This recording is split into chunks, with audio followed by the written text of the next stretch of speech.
Hello, everybody. Welcome to Curse of Strahd, or sorry, Dungeons and Breakfast Curse of Strahd, Curse of episode Streisand. 9, The Purse of Streisand, wherein we try and take the purse from Barbara Streisand, the best D&D campaign module. I'm pretty sure. I want art of this. I want art Okay. as Barbara Streisand as Strahd now. But continue. I shadow redeemed Drinky. I turned that off. Shadow, I would love to totally get wasted and play D&D, but I feel like it might be a subpar session if I was constantly drinking. So I will refund you those points. On top of that, we don't want him to poop himself. Yeah, we don't want me to poop myself. I don't know why. Oh, 'cause, yeah. Unless If I have to disappear randomly, it's because my tum-tum has been giving me troubles today. Sorry, guys. I told you, It's- Shadow. May or may not I have tried to made a warn whole you. song for that. what are you saying, Diddley? I may or may not have made a whole song for that. Oh no. For Waffles disappearing and is running late. Oh yeah, that's right. Oh my Do you, god. Oh, do boy. you wanna hear it? Sure. Okay, let's go. Why not? Of course. Because of Waffle. No, wait, actually. Running late because of Waffles. We are running late because of him. We are running late because of Waffles. Because for us, starting on time's a sin. We are running late because of Waffles. We are running late because of him. We are running late because of Waffles. Because for us, starting on time's a sin. That's pretty much it. The angel choir was beautiful. Very, very well done. Very well done. Beautiful. I love I thought the second verse was gonna end in we're running late on Waffles because he had to take a shit. Redo the song. Yeah. No. That's the That's second verse. comma. Oh, gosh. I love you guys. And I despise you at the same time. Yeah, pro tip. Ruku says, job. pro tip, don't make Deadly wait. Got it. Never make Deadly wait. She will write a disturbing song about you. Hey, it wasn't that bad, okay? I thought it was beautiful. Stream's not running for you? Oh, no. Oh, I'm sorry, Ninja. Don't you hate it when you run late because of waffles? This is why you should have pancakes instead. Chandler, how dare you? You're a mod. How? No, you can't. You betrayer. How dare you betray me like this? Unmod Chandler. Yeah, thank you, Ninja. Thank you, Ninja. Thank you for the 10 biddies. Okay, so, welcome to D&D. Let's just start this before things get too much more delayed, because we're already running late and we're never going to finish this if we don't start. So, True. let me get some, like, atmospheric music up really quick.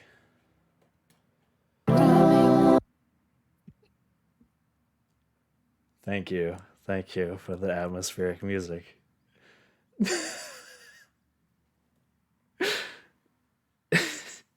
My gosh. All right. Getting into it. Last time, your group had finally managed to arrive. Oh, wait, hold on. I'm getting echoes on my sound. Hold on. Excuse me, pardon me. Super scuffed.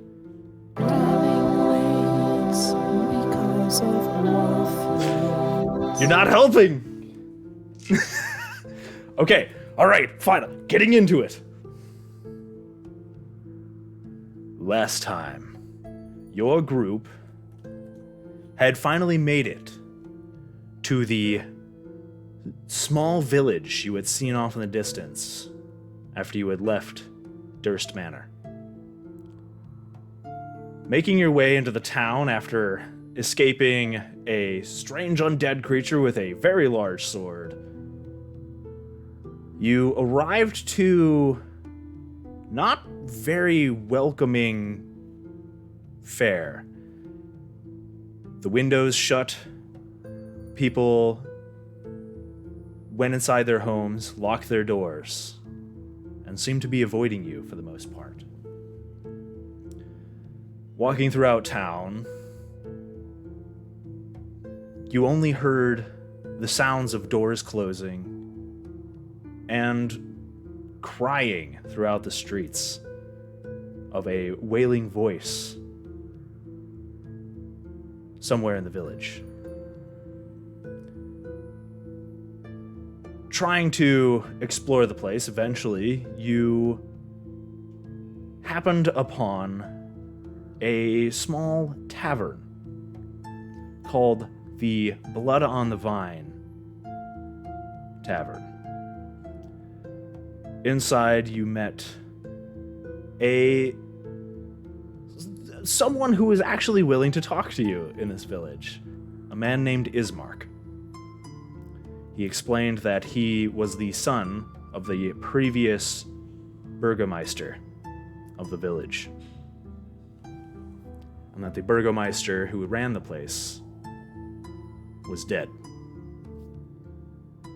After a brief shopping trip at a very interesting store, eventually, at Ismark's behest, you made your way over to the burgomaster's mansion, where he said that he had been having some trouble of late.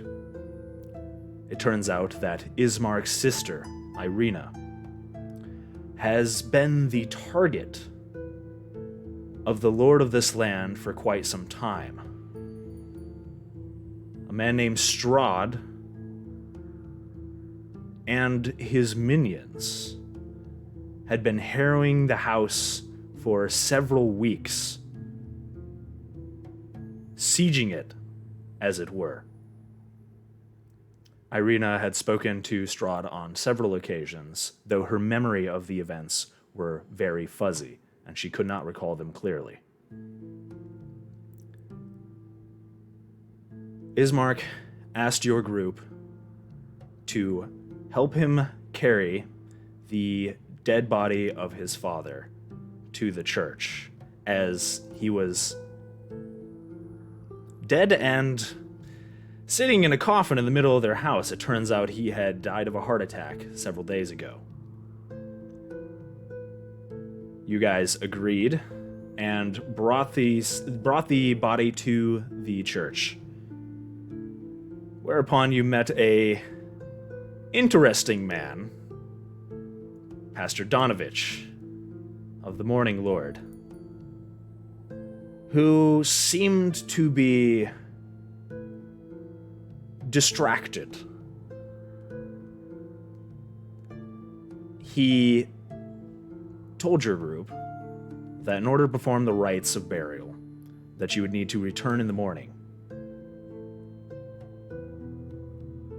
As you had a conversation with him, from beneath the floorboards of this church, you heard a loud screaming noise.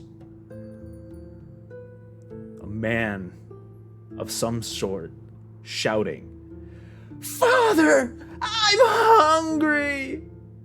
underneath the floorboards. Asking Donovich about this, he mumbled something about a curse, but gave no more information other than that. Deciding it was probably best to return in the morning, your group left, and Ismark and Irina let you stay at their house for the night. And that's where we left off. You guys just made your way back to the Burgomaster's mansion. Are you guys heading straight to bed, or what do you guys want to do? If there's anything you want to do before, during the night, or anything like that, it's up to you. I got nothing for my night. I'll think a squat. I don't know. Oh, also, you did discover that the source of the crying was someone locked in a townhouse that Ismark called Mad Mary. That was the source of the sobbing you heard throughout the streets. He's just sad, not mad.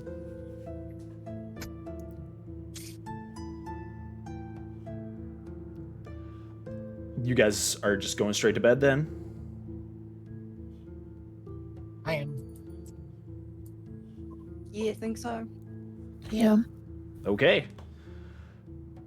Ismark and Irina both bid you welcome and let you sleep wherever you want. The furniture in this place is dusty, moldy, not well taken care of. It has is definitely worse for wear. You will all have to figure out how to sleep on the floor, which is probably better than sleeping in the mud like you did on the way here. Either way. I mean, Lily's pretty used to sleeping on anything or anyone, so I'm sure she can find a spot to crawl up in. Okay. You all rest for the night. It is pretty chilly. The windows are pretty much non-existent. They are boarded up, but plenty of wind manages to make its way through the manor while you're sleeping. You kind of have to really bundle up during the night. Is anybody keeping watch, or are you guys just all gonna pass out? I'll keep watch. You're gonna keep watch? Okay. Yeah. Alright. Gwyn, you decide to stay up and make sure that Strahd or his minions don't return to harass anybody while you guys are all sleeping.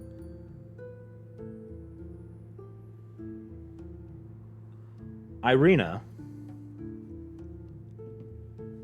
kind of, before everybody goes to sleep, she kind of nods to you, Gwyn. I will stay up with you, if that's okay. It is my fault that we even have to look out in the first place. But of course, that's fine. Okay, you guys Sorry decide. about that. My internet blooped. Oh, no I worries. reckon we're dead. Back now. You back? Okay. Did you catch? You guys all went to bed. Nothing really happened. I mean, Strahd showed up and you all died. Oh, damn. All right, then. See you guys New later. campaign. Let's go. Next, Round moving 2. on. Nope. Everybody went to bed. And you guys are. Gwyn and Irina are staying up. Roll perception. Irina will also roll perception to see if you spot or hear anything while you are keeping watch. 22, baby. Irina didn't see shit. Irina, roll the 3. 22. 22, though. Yeah. Okay. You guys are sitting kind of in the main room of the building while everybody's kind of upstairs in the separate rooms. You can hear the howling of the wind as it blows through the small cracks of the boarded up windows. It kind of shakes and rattles the windows a little bit.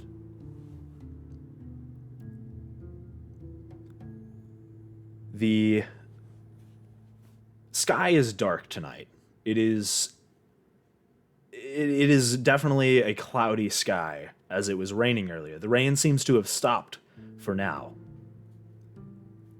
but it makes it very hard to see anything outside. About halfway through your watch, Gwyn, you do hear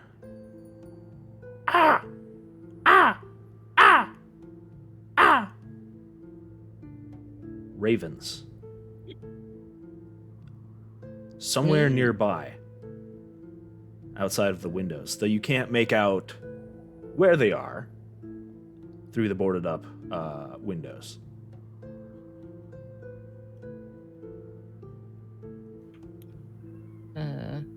Caca to you too? The ravens don't seem to respond to you cawing at them. They kind of just continue, which is very strange considering it is extremely late at night. It is Okay. well into the evening. Can I try and peek through the gap to see if there's any disturbance? Sure. I will take your previous perception roll. I won't make you roll perception again. Thanks. You do peer through, and you see on the trees outside there are several ravens perched outside, kind of just moving their heads back and forth, cawing. You can barely see their silhouettes against the darkened night sky. Okay. Doesn't look like anything's going on. It's just they seem to be a little bit chatty tonight, maybe. I don't know if this is unusual behavior. Irina kind of tilts her head. There is a superstition around here. Do not harm the ravens. Right. Where does that derive from? I couldn't tell you where it comes from, but apparently you will be cursed should you decide to harm one. I do not know if they work for Strahd or not, but there is definitely something strange about them. Hmm. They've been outside this house before. Have you noticed any behavior after the previous visit from the ravens? They seemed to have shown up just after our house came under siege by the various wolves and monsters outside of our doors. Hmm. They think- seem to be very attentive, almost. There is Right. always at least one raven outside at all times. There seems to be quite a few right now, though. It does give me a reason to be a bit more aware. I'll inform the others when they wake up, but for now I'll just keep an eye out. So far, they have not done anything. They could be his spies or not, but I could not tell you. I think it would be wise to behave as if they were, so I will keep an eye on them. You are, interesting. Where did you say you hailed from? Somewhere. Ah, I'm not really the talkative type, to be honest. That is understandable. There is not many talkative types here in Barovia. We are very used to that around here. Good. I won't come across as rude then. Far from it, actually. Anyone willing to help out strangers is few and far between here. Only a very select few show up from the outside world. The last one we had was many moons ago. And are they still here? In a sense, but not as you would recognize them. Oh. I see. I have something to show you very quick.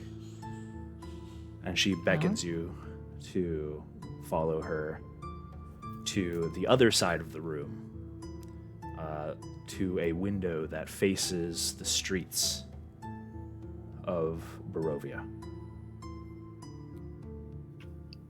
Okay. She kind of beckons you. She starts peering through one of the boards in the windows. It seems to be a pretty big gap, so you can make out the streets pretty easily. Take a look, she motions. Okay. Gwen cautiously peeks through the gap.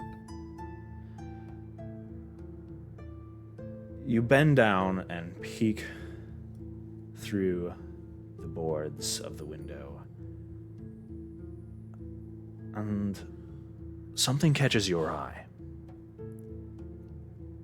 Against the dark evening, the clouded sky, and the shadows and silhouettes of the tall buildings that make up this village, in the middle of the street, at an intersection, you can see something of light flickering.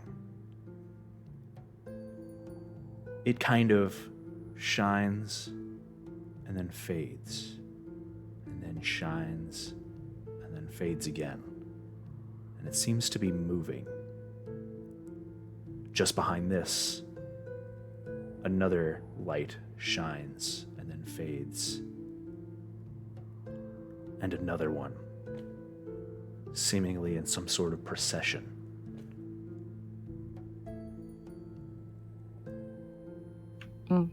What is this? Lamplight? Those are spirits. Ah. Is that what you meant by the previous visitor? For some reason, we do not understand. The spirits of those who are interred at the church. Every night, make their way down the Old Svalage Road.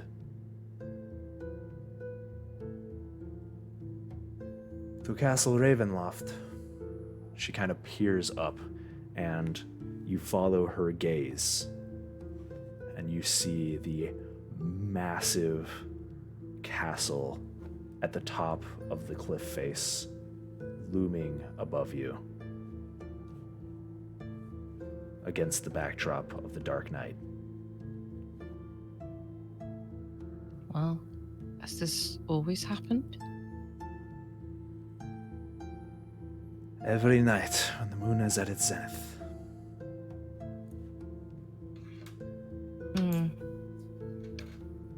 I wonder if they have something they're bound to then, if they're following the same path over and over again every night. Must be something to break the cycle.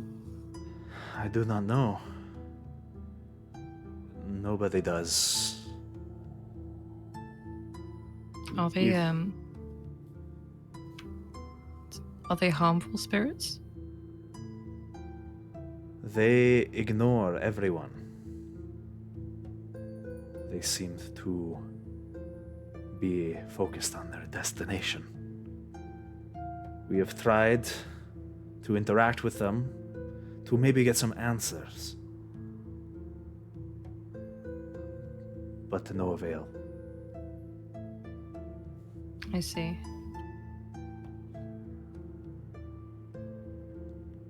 Well, thank you for showing me. I'll am I okay to inform the others upon their awake? Of course, we don't have any secrets. I've told you Thank you. everything. Thank you kindly. But it looks like we are not under siege tonight. It is strange. We have stopped seeing any sort of activity ever since my father died. I do not know what halts them. Hmm. But we should take this chance to get some rest, yes. Okay, sure. And she makes her way to her bedroom, goes to sleep. Anybody else keeping watch, or is it just gonna be Gwyn? The Xora might as well. Okay. You're gonna stay up tonight, Thrixora. Roll perception. As Gwyn kind of shakes you awake as her shift Here we go. not watching is done. That is a 25. 25. Okay.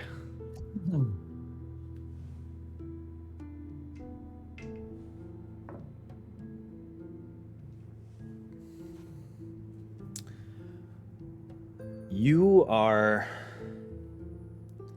experiencing the same thing, pretty much, that Gwyn did, in terms of the shaking of the windows, the wind blowing through the area, the dark night. You hear the ravens cawing.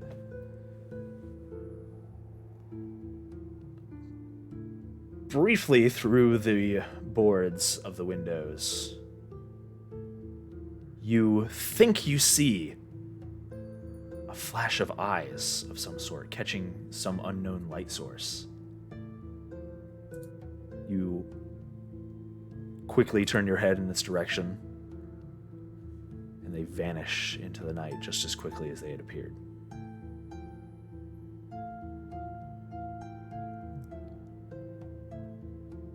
Okay. The Xora is gonna engage in a staring contest with the dark just to practice staring at walls. Okay. You engage in a staring contest with the darkness. Turns out the dark is very good at staring contests. You don't see anything for the rest of the night. Just the howling of the wind and the cawing of ravens.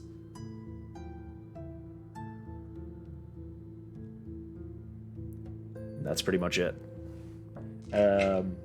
Anything else you want to do before you go to bed? She's probably gonna think about all that happened and starting to, in her head, make a song out of it. Because that's what bards do Because that's what bards do. on occasion. Starts making a song. Okay.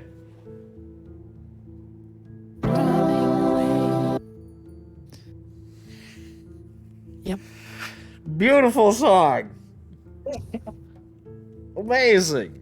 She had a whole chorus and everything in her head. It's so pretty. All right.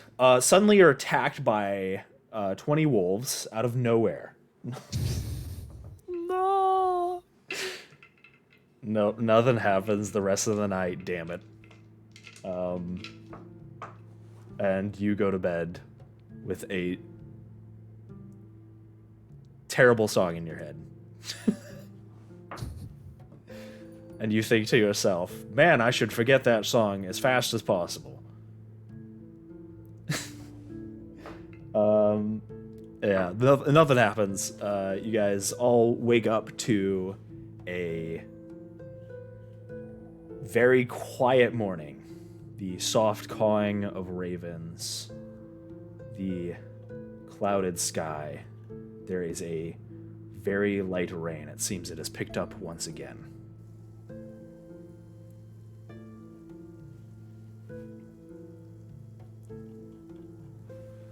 You all come to, and Ismark seems to be preparing for the day. He offers you guys some food.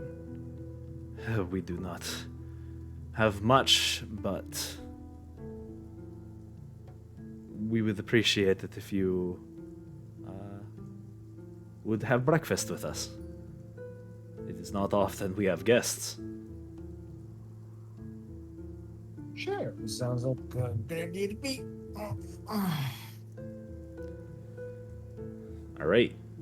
You guys, it seems to be a meal of mostly like cabbages and potatoes and very hearty vegetables. Not a lot of meat. There's a few eggs. You guys get one egg apiece, and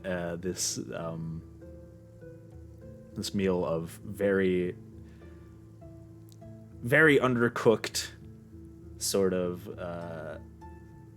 very bland meal. Nothing very fancy.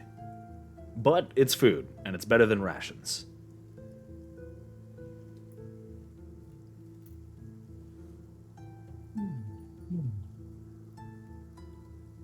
Veggies are important. Actually, not bad. Well, definitely better than what we had last few days. Sorry, we cannot provide you with more. Not very much hospitality for the mayor of the village. I wouldn't worry about it too much. You're still new, and got plenty of time to improve and do anything else. At any rate, shall we head to the church? Yeah, Sounds good. let's go. All right, you guys finish shoveling the food into your mouth. I have a. Just before we go, can I talk to you guys about something last night that I saw? Sure. So Gwyn proceeds to describe what happened with the ravens and the spirits. Okay, yeah. You guys, Gwyn lets you know about the Thank you. Interesting. I mean, I'm interesting. Concerning more. Hmm. They only started to show up after the attacks. Sounds like they're keeping an eye on this place. To me. Is there any magic that do that? Speaking of eyes, Hmm. I think I might have seen something last night. Somebody staring into the window, which is a very not nice thing to do. I just want to point out here, but yeah.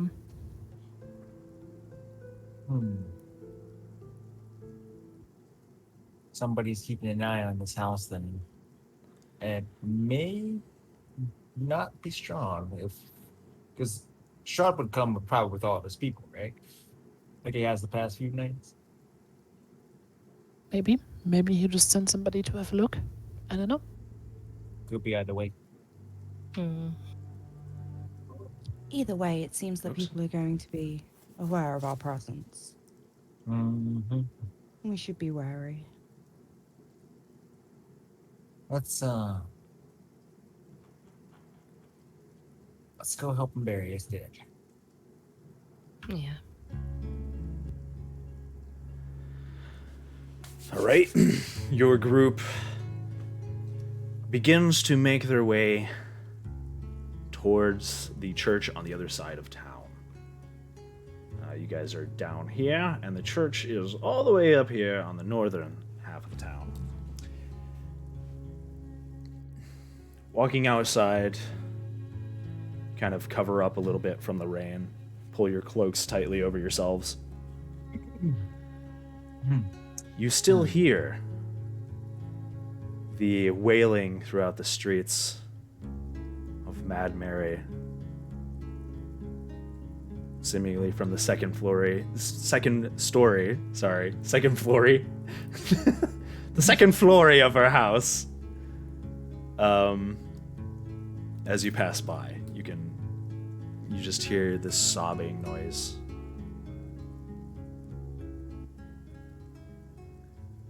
Is it always raining here? More or less, Ismark says. I apologize for the weather. It is very It's not common. something you control, so. It is either this, or the mists, or both. And you guys do I see prefer a mist, but a kind of a thickish fog kind of rolling past the streets every once in a while. It's not as heavy as it is on the rain seems to clear up the mist just barely, but it's still existent.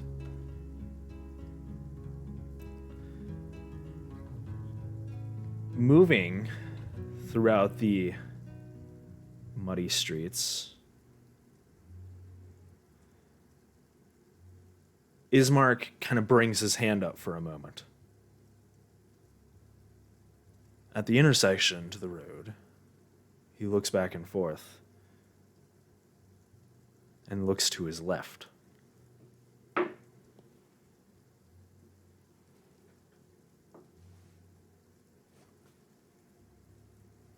He unsheathes suddenly his rapier, and you all follow his gaze, and you see a figure standing in the road, drenched, muddy, hobbling through the streets, kind of teetering back and forth, head lowered.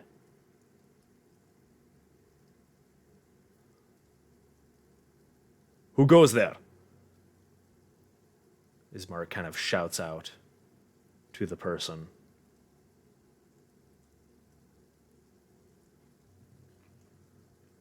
Schmoodle, would you like to reply? Huh? Ah. Where am I? You are in the village of Borovia. Who are you? My name is Crowley. I'm looking for my captain.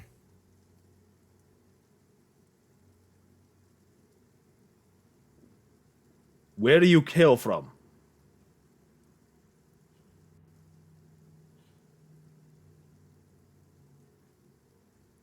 Well, I used to be on a ship, then it crashed. Now I've just been kind of walking. And the figure like brings their heads up. Schmoodle, describe yourself really quick.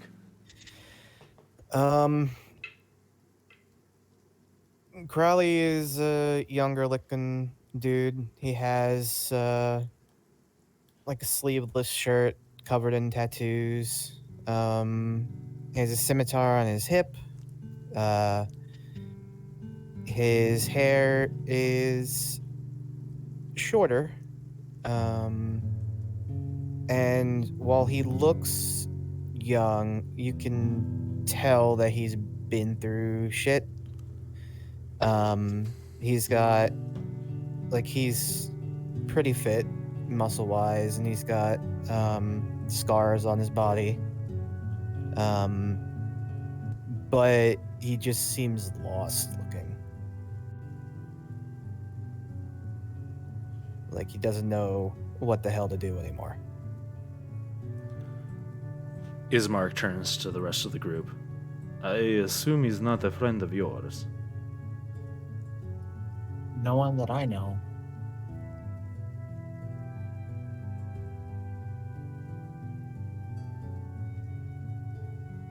You know where I could find any clean clothes or somewhere that I could warm up? Yes.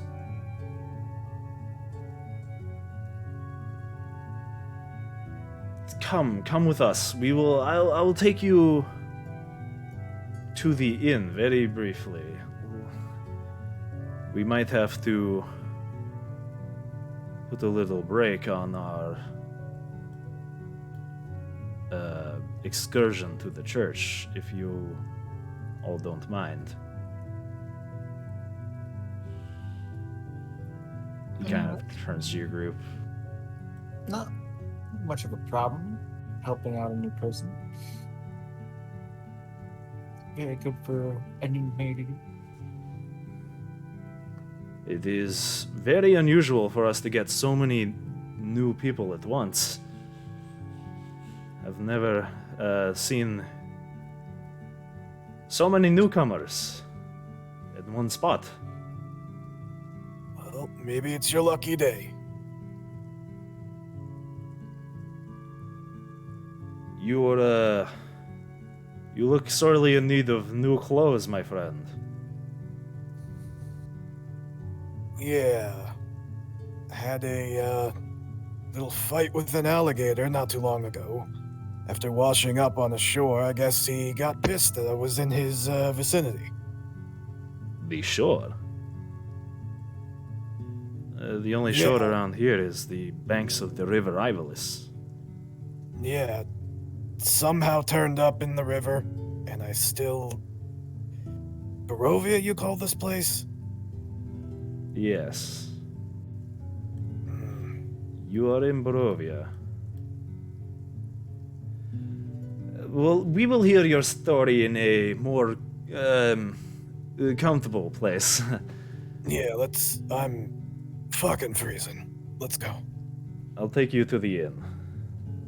The sisters there should be accommodating, hopefully. And he starts heading towards the Blood on the Vine Tavern. Oh, come on. Got a decent meal there. I would say it's not a bad place. We even get a good drink. Could definitely use that. Thank you all. Your group makes it inside the tavern. There's already a fire going. And the three sisters that you had seen sitting at the table previously are there once again. They seem to be busy cleaning the place. It's still very, very homely. Crowley, this is the nicest place you've seen in a very long time. The tables are well polished. The windows are grime-free, though the architecture is old and slightly askew in a few places. It is still kept relatively clean and very nice, especially compared to the buildings you see around the area, which do not, they seem pretty worse for wear. Yeah, he would probably seem a bit uncomfortable in the setting because he's just not used to being around anything nice looking anymore. As you guys go in, Ismark addresses one of the women. Alenka, we seem to have a new guest in town. Could you provide them some hospitality, courtesy of the burgomaster? Alenka, this woman dressed in this very differently from the people that you've seen. Very bright colors, lots of bright pinks and maroons and these pale greens. Very, very dazzling looking compared to the backdrop of this area. She kind of has her hair up in a very high ponytail.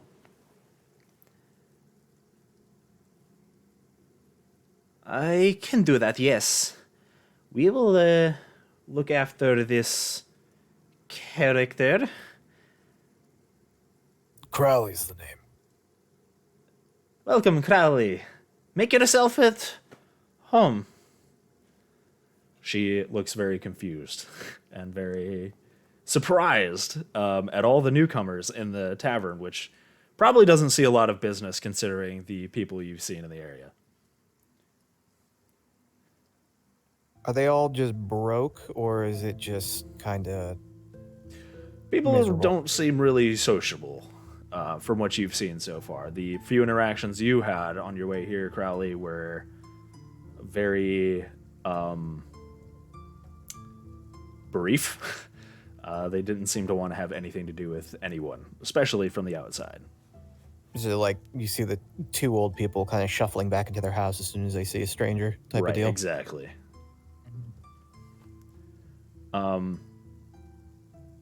Ismark turns to your group. I will go fetch some clothes for this Crowley. I apologize. We will get to the church as soon as possible, but I want to make sure that any new strangers to the town are at least taken care of. So far, we have received great help from those who have shown up so far, so I will extend the same courtesy. I will be back in a moment. I will go fetch clothes from the house. Crowley, make yourself at home. Everybody, if you would like a, well, morning drink, I guess, it's on the Burgomaster. Thank you. I will be back.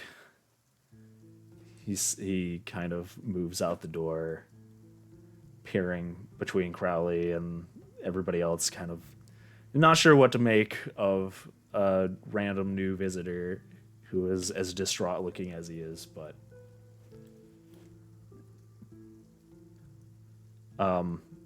yeah, you guys are. Does anybody get a? What are you guys doing? Crowley's probably gonna go near the fire and just kind of stand there a bit just to try and warm himself up. Okay. Alenka does bring you some food and a glass of wine. Though it is, I say glass, but it's a mug of wine. It is not a very fancy cup. But it tastes good. Definitely not used to this.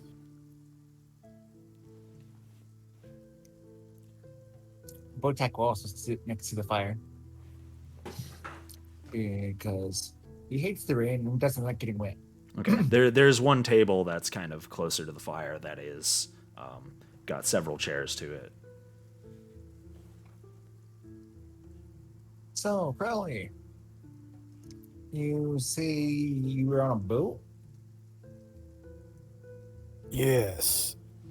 Was part of a crew going around and just sailing the high seas. Adventure on the seas. I could never imagine it. I am not one that is able to swim, so on boats is I'm the kind that would probably stay below deck and not go on deck too much, you know. Don't want to fall over and accidentally not come back up. We had a crewmate who couldn't swim either.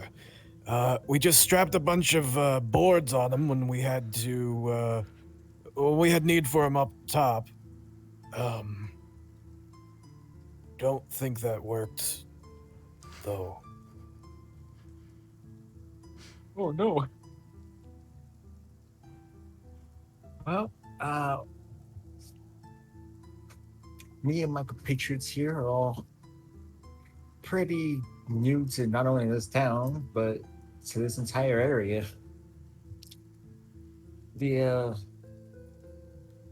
medical master that was here, he asked us to help bury his dad. His dad died a few days ago. Oh, my condolences. Yeah, the corpse is currently laying in front of the church, so that's a thing that we need to do relatively soon, I would say. They just left it in front of the church. No, I believe we pushed We it in there, we were didn't I? told. Oh, well, might lay in the front entrance, but we were told to leave it there. Huh. I didn't want to, sit outside and get rained on the entire day. So I was just like, I'm just gonna push this inside, just like right in the front entrance. Mm-hmm. I've heard of welcome mats, but that's something. Yeah, not the most welcoming so far in this place. Anyway, I'm Botak. Hello there. And who are you, young lady? My name is Thaxara. Nice to meet you. And Crowley, this group that you see is very interesting cast. A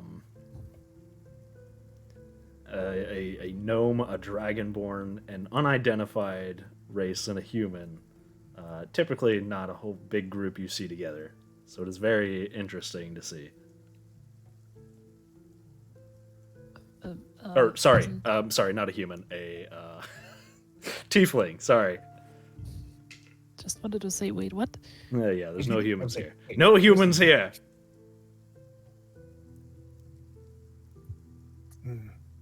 Well, I'll be right back. I need to see if they have any lavatories or anything like that. No worries. Irella, actually, I'll be right back, okay? Okay, okay. All right, be right back. Okay, got you. In the meantime, let us discuss the latest nickname for Botek. Botek. Oh, You know those boating gnomes? I The mean, high seas they, gnomes. they somehow need to get across rivers underground. So That's what bridges are for.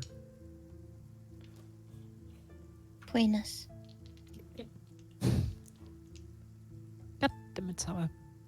When in doubt, buenas.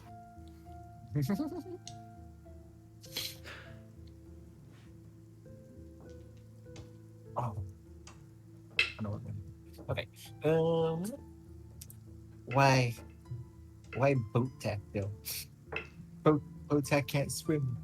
Why not? He does terrible on boats. Heck, I don't even know if he gets seasick. Can we get Botek some little floaties? Oh my gosh, that sounds adorable. A gnome with little floaties. Little floaties that look Little like a floaties on your wabujoki? gnome. Oh, A that sounds wabujoki? awesome. Now I want it. Now my next character is going to be a gnome who can't swim and he always wears floaties. That sounds amazing. And you know those like It's going to be a sea flowery- campaign. I want to do a sea campaign like a pirate campaign. And just a gnome that always wears floaties. Has like a life vest on all the time. and a little like whistle. When he panics, he blows it. Even if he's not in the water. Oh man. Ninja Thank you for the biddy. Thank you for the enlightening commentary chat. Please.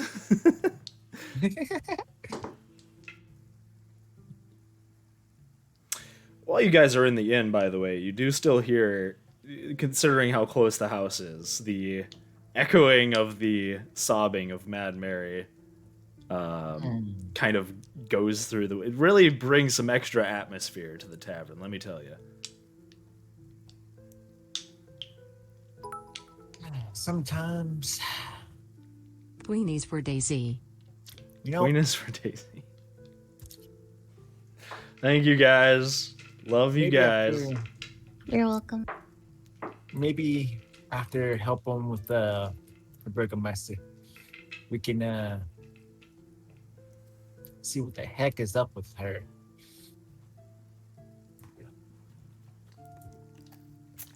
Her crying all the time cannot be good for her.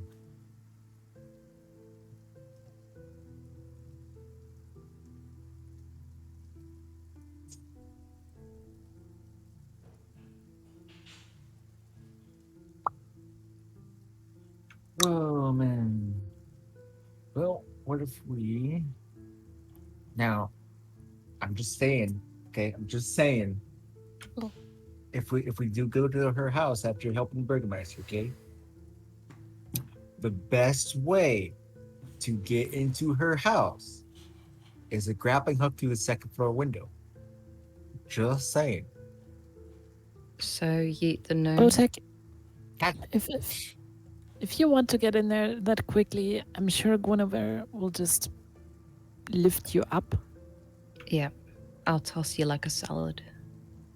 Probably don't even have to toss him. I mean, ooh, we could make a human ladder. I was- Gwyn, you lift up me and I lift up Botek, and then we're already at the second floor window. I just wanted to toss him. Danny, you think you can actually lift me? Try Gwen might be and- able to, but Yeah. looking at you, little Miss Ronnie, I'm not so sure you can lift me. Listen, you're half my size, therefore I assume that you're also about half my weight. You forgot to Or factor do you have in. very heavy bones?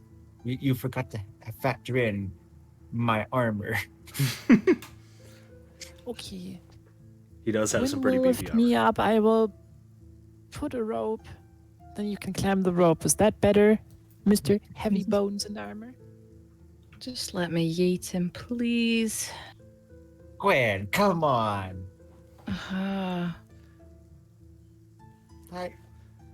That's disrespectful. Yeah, and fun.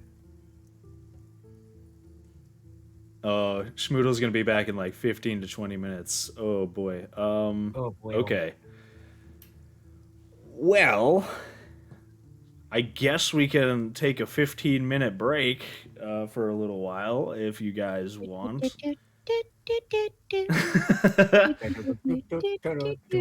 Do I have to rewrite my song thing? Yes. Yes. Just to remind everybody. Because of waffles. Strudel. Wait, you have to do it Schmoodle. for Schmoodle now. Strudel. Just blame waffles. It's okay. I'll be the scapegoat. That's okay. You can just keep the song. You know, I've accepted it at this point. Too easy. Too easy. Yes. No, they don't, Arya. Yeah. That's a lie. Go to the church and stuff, and you'll just come back whenever. Okay. We'll just assume that I Crowley swear, if there's is a following monster you at the guys church for and some it eats reason. us because Crowley isn't there, I'll be pissed.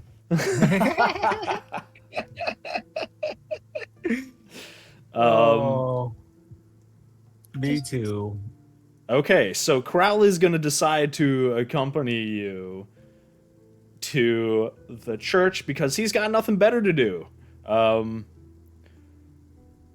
Ismar comes back with fresh clothes, non-destroyed clothes for Crowley. They look pretty nice. Crowley will hang out at the inn for a few. Okay. Okay, so Crowley's just gonna hang out at the inn, apparently, and not follow you guys to the church. Got it. Okay. So, receiving the fresh clothes, Ismark finally comes back. And, kind of looks to your group. Well then, while he is getting himself situated, would you like to continue to the church? Yeah, sure. Let us go. We can catch up with him after we put your dad to rest. Yeah, let's crack on. Very well. He proceeds outside of the inn, and you guys continue the rest of the way to the church. And let me bring everybody to the church.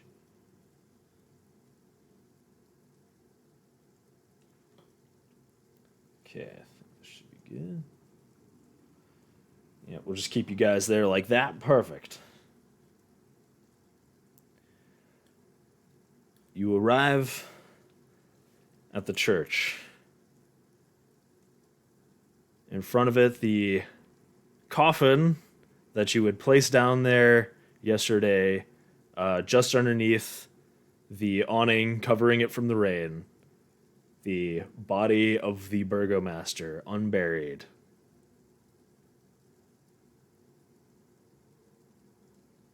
You hear murmuring coming from within the church. And then a loud scream as you get closer.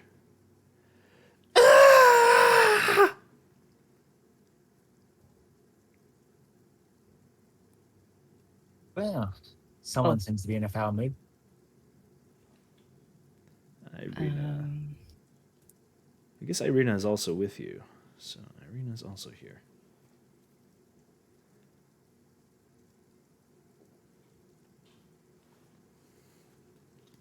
Can we check this out? I was going to say, should we mosey on in? See what's happening? Okay, your group goes on in.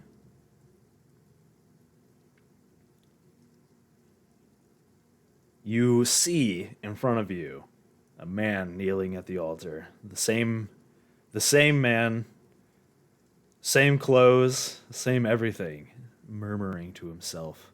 Well, that's a short question. Didn't we forget Crowley? He said he was going to be staying at the inn. Oh, okay. Never mind.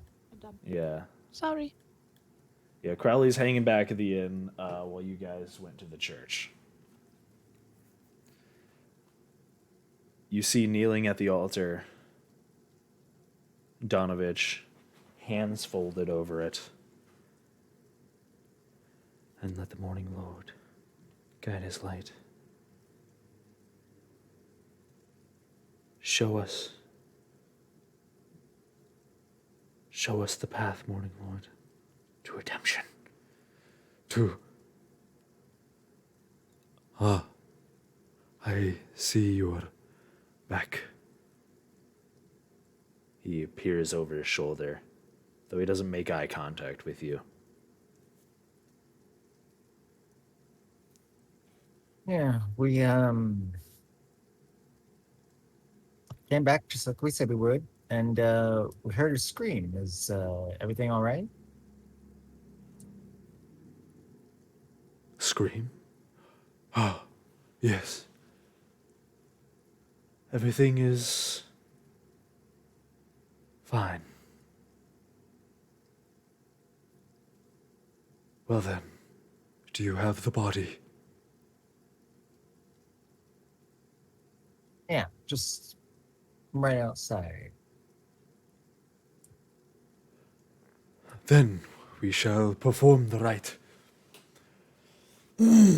He kind of stands up, straightens out his robe, which is, it is very dingy, very muddy towards the bottom. Doesn't seem like his whole persona seems very not well taken care of. His hair is a little frayed at the ends. His clothes are in poor condition. There seems to be water leaking throughout the church, and it seems to have piled up in a neat little puddle right where the altar is that he has been kneeling in for quite some time.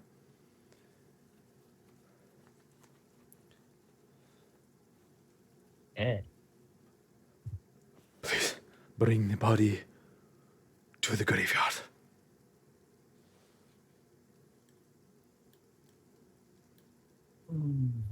Sure thing. Bozak is a little worried about him. Sitting in that rain puddle the entire time does not feel like it's a very good thing for the health to do, you know?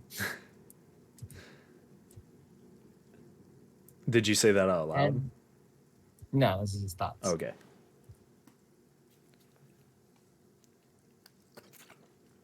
Okay. You head back outside then?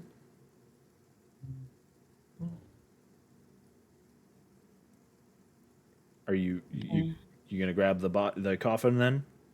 Yeah. Okay. Yeah. We are gonna lift the coffin as always with everybody else carrying it, but Botek, because Botek is too short. Yes. He can stand underneath it. Yeah. Just dangling with it. All right. Picking up the coffin, your group, there's plenty of you here. You guys should be able to lift the coffin, no issues. You bring it around to the graveyard in the back. This is a very... It is... give me a second, actually. Let me just double check something real fast.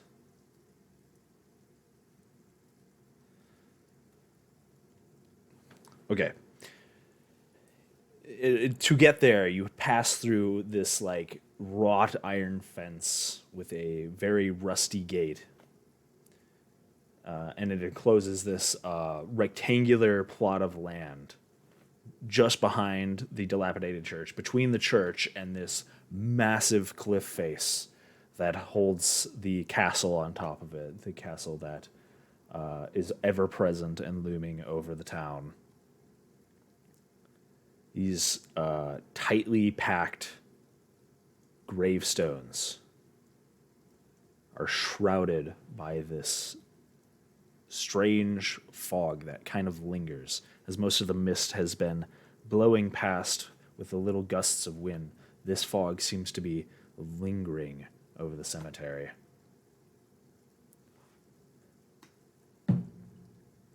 The graves are old, worn, bearing names that are hard to recognize.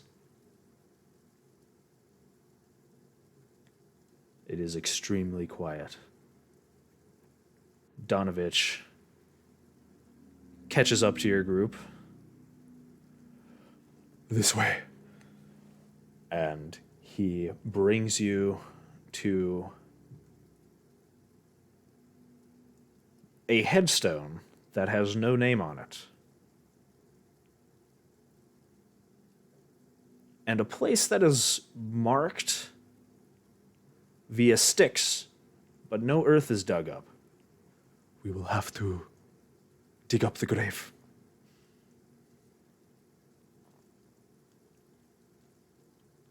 I apologize, but I could not do it myself. We must think fast, for the morning is fading. Well, do you have a shovel somewhere, or? Yes. Of course. Shovel. Right. I will return. And he quickly saunters off, leaving you guys in the rain, alone with a casket next to an unmarked grave. So, this priest, I don't trust him whatsoever. Not only does he have a man screaming in the top of his lungs at somewhere in his church that he's hungry, but also forgets to dig a grave for a person that's going to be buried the next day. I don't know if you forgot or if you just had other things to do. You're like, for interrupted example- by a scream that echoes from the dilapidated church.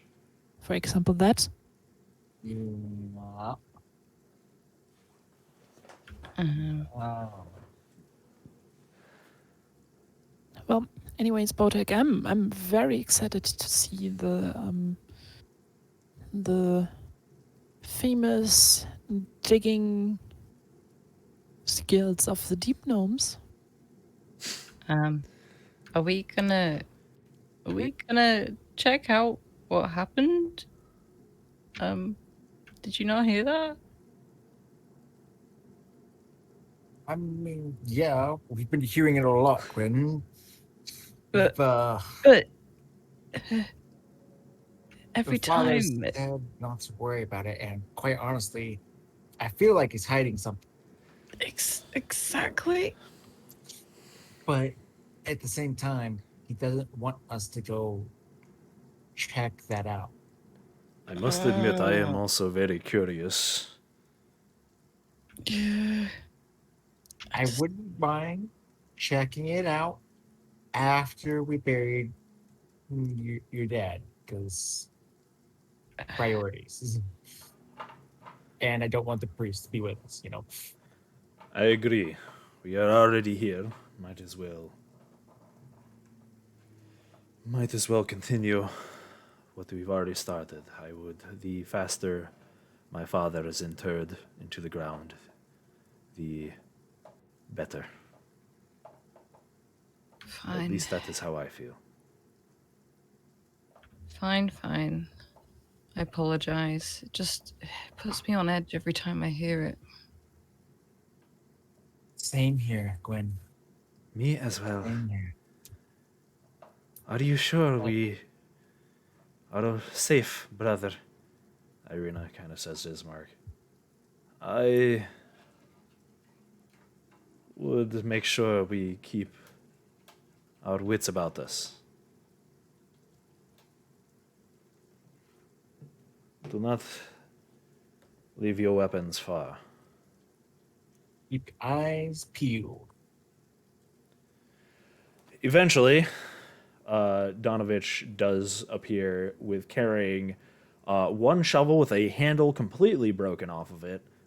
It is very short, very broken in half. It doesn't seem to be very functional at all. One shovel with a very, very rusted spade at the end of it, and one actually working shovel that seems to be in decent condition. Is the broken is all the bits of the broken one there? There is two halves of the shovel. He brings both halves, kind of like he's got them in his arms, and he's kind of waddling towards you guys very hurriedly, very quickly, kind of in a distraught manner. Just shovels, yes. Here you go. And he kind of just lets them go, and they fall across the ground, and a clamor, like clunk, clunk, clunk, clunk, clunk, clunk. Okay, well, Lily is going to take the two halves of the broken one and mending to fix it. Okay, I will. Yeah, that's totally So applicable. now we have two working shovels. You use your mending cantrip, and yeah, they kind of you see the pieces of the two ends of the shovel, the wooden chunks kind of interlock with each other, and these bits of scraps of wood like all kind of fuse together. And it does, yeah, it's a working shovel. You guys have two working shovels and one with a weird rusted spade at the end of it. I'll take the working one. It's one of them. Ismark takes the one with the rusted spade. I will help out as well. Lily offers the one she fixed to Gwen. She's like, I'm not strong. If you wanted me to burn this, you wanted to Fine. do a Viking funeral, that I could do. Burials, I'm not so helpful with. What's a Viking? Oh, just the story I heard. You The know. legends of the Vikings. Yep, no problem. Gwyn just takes the shovel and aggressively starts powering down into the soil. Okay. So who's all shoveling? Me, Gwen, and his monk. All right. This is going to be a lot of shoveling. How fast are you guys going? Are you guys going to try and finish it before the morning's done? Yeah. Hell yeah. All right. You guys are powering through this. I need everybody who's shoveling to roll athletics. As you guys, digging is hard work, and you guys are like in the rain, in the mud. It is not a pleasant time. 19. 19. 12. Okay. 12. Okay. Ismark rolls. Oh, Ismark rolled pretty well. Ismark rolled a 16.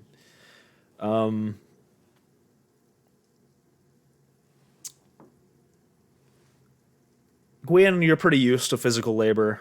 This is working hard in the rain is nothing new to an experienced mercenary. Ismark also seems to be very determined in digging up this soil. He seems to be working very hard. You guys are yeah, you guys managed to dig up the soil in a pretty decent amount of time. It doesn't take you very long. You guys all passed the check together, so you guys are okay. It is still morning. And you guys finally get, a couple feet down, a pretty decent-sized grave. It's not the prettiest looking grave by any means. It's not, a perfectly square chunk of land, but it is. You can lower a coffin into it, and it's good enough. And Donovich kind of hovering over you guys the whole time while you're working. He's been praying the whole time as well, like looking up at the sun, kind of muttering stuff about the Morning Lord the whole time. He looks down at this grave as you guys are digging, and he says, "That is enough. This should be good. We will lower the coffin into the grave now."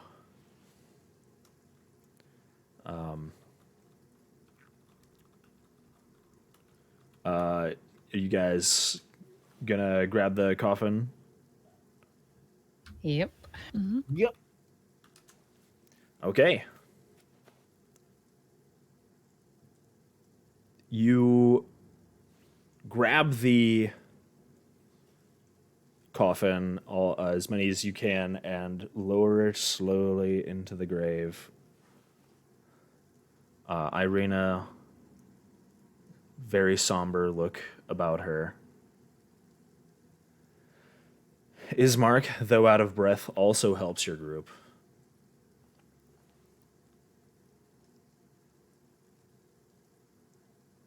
And as you do, Donovich begins to pray. For each new morning with its light, for rest and shelter the night. For health and food. For love and friends. For everything thy goodness sends. Beloved Dawnbringer, we thank you for this new day. Though this soul enters the everlasting darkness, may you use your light to wisely guide him in your service. Let him walk the sacred path of dawn, which you illuminate so clearly for those worthy and dedicated who open their eyes.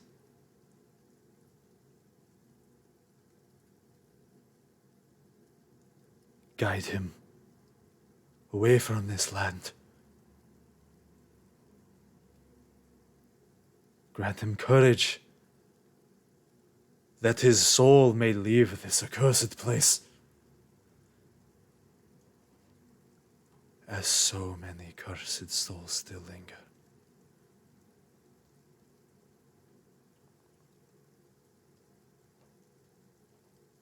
End his misery and pain.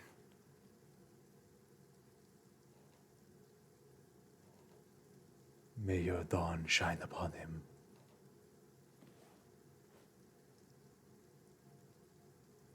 And he somberly just closes his eyes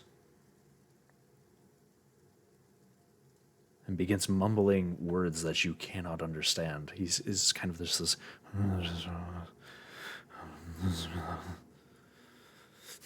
and every so often you see him like glancing up at the sun very briefly, and then he lowers his head again. You guys you guys begin covering up the grave? Yep. Okay. Ismark, the rest of you, you already rolled your strength checks. You guys are managed to cover the grave, put all the dirt back in. It is a decent amount of time before you guys finish up. It is, by the time you're done, it is definitely past noon.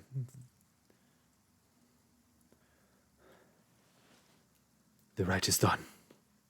His soul is interred.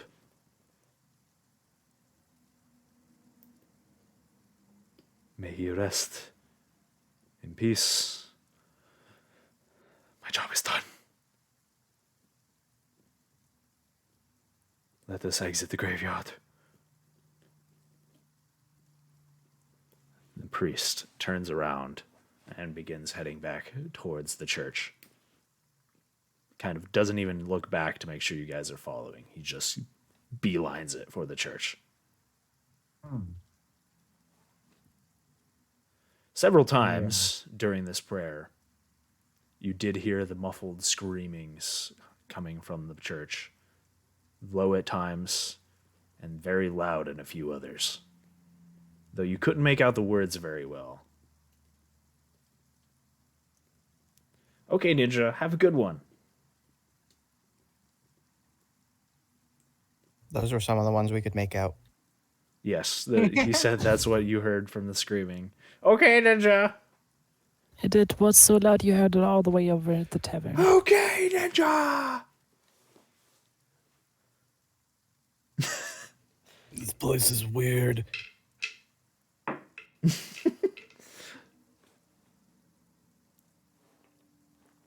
Wait, are you there, Crowley? Oh, I'm just waiting for whenever you want me to come back. Oh yeah, I mean, whenever you want to.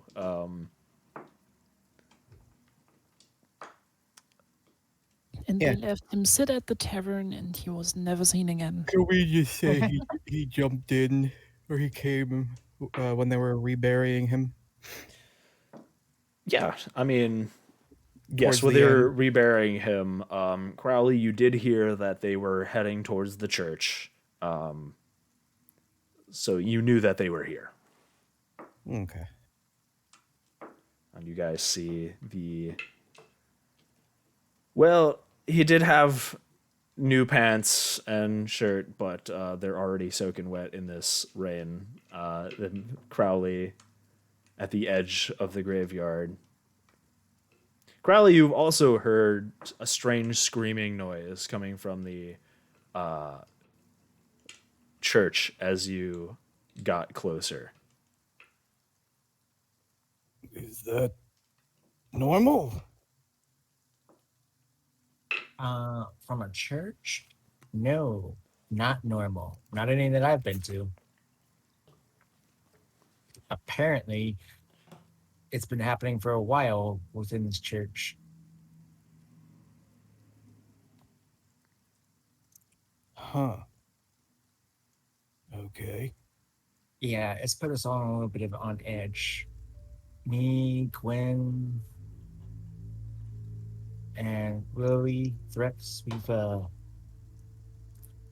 got a little idea to like check it out without the priest knowing. You game? Well, since you've all been so kind, why not?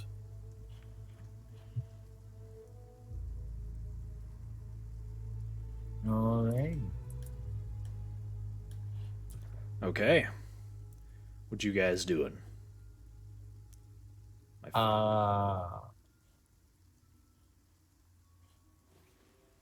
Did we see like a cellar door anywhere around the church when we were moving the body? You coming back? saw there's the main hallway. There is 4 doors on 2 doors on each side of the hallway, and then the main church area. You didn't see any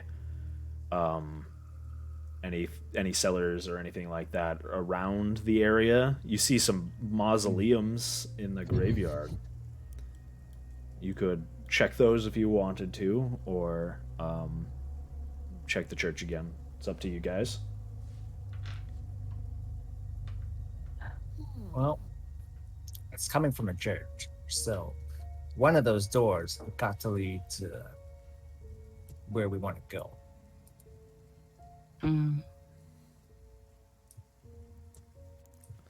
Be on your guard. Ismark has his hand on the hilt of his rapier.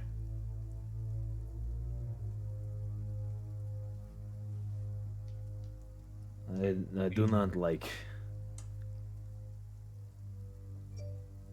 this Donovich. My father never really told me much about him. Considering seeing a man screaming in his basement, I can probably see why.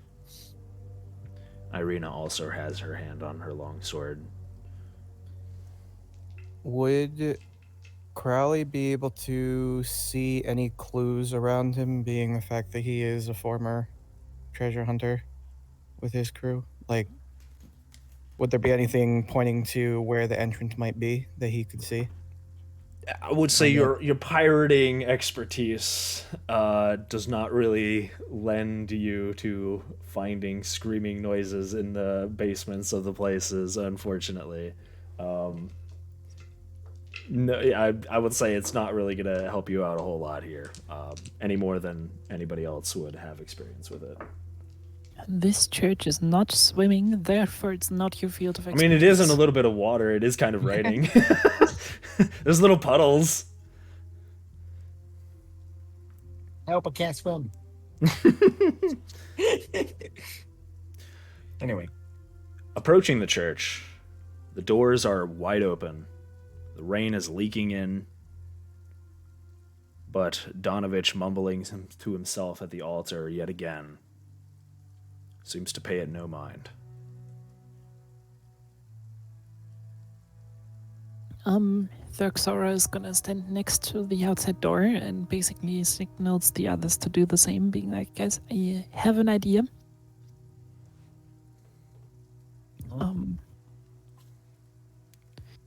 and she basically peeks around this corner, wondering why Guinevere is standing in the middle of the hallway. Because I have to move her. I forgot. I think I have to move her. Oh, I got it. Oh, you got it? Oh, you can move now. Hooray! I can move. Yeah. I forgot. And she carefully pushes open or tries to open up this door here with her mage hand to see if it's locked or not. Which one? This one? This one here. Okay. You try the. Say what? Oh, I don't have Crowley here. Hold on, we gotta get Crowley up in here. Sorry, Crowley. I'll get you here. Let me just copy pasta your face. Oh, you're so tiny. Oh, it's mini Crowley. Oh. There you go. Hold on, I think I have to give you control of the token. Give me 1 Segarino.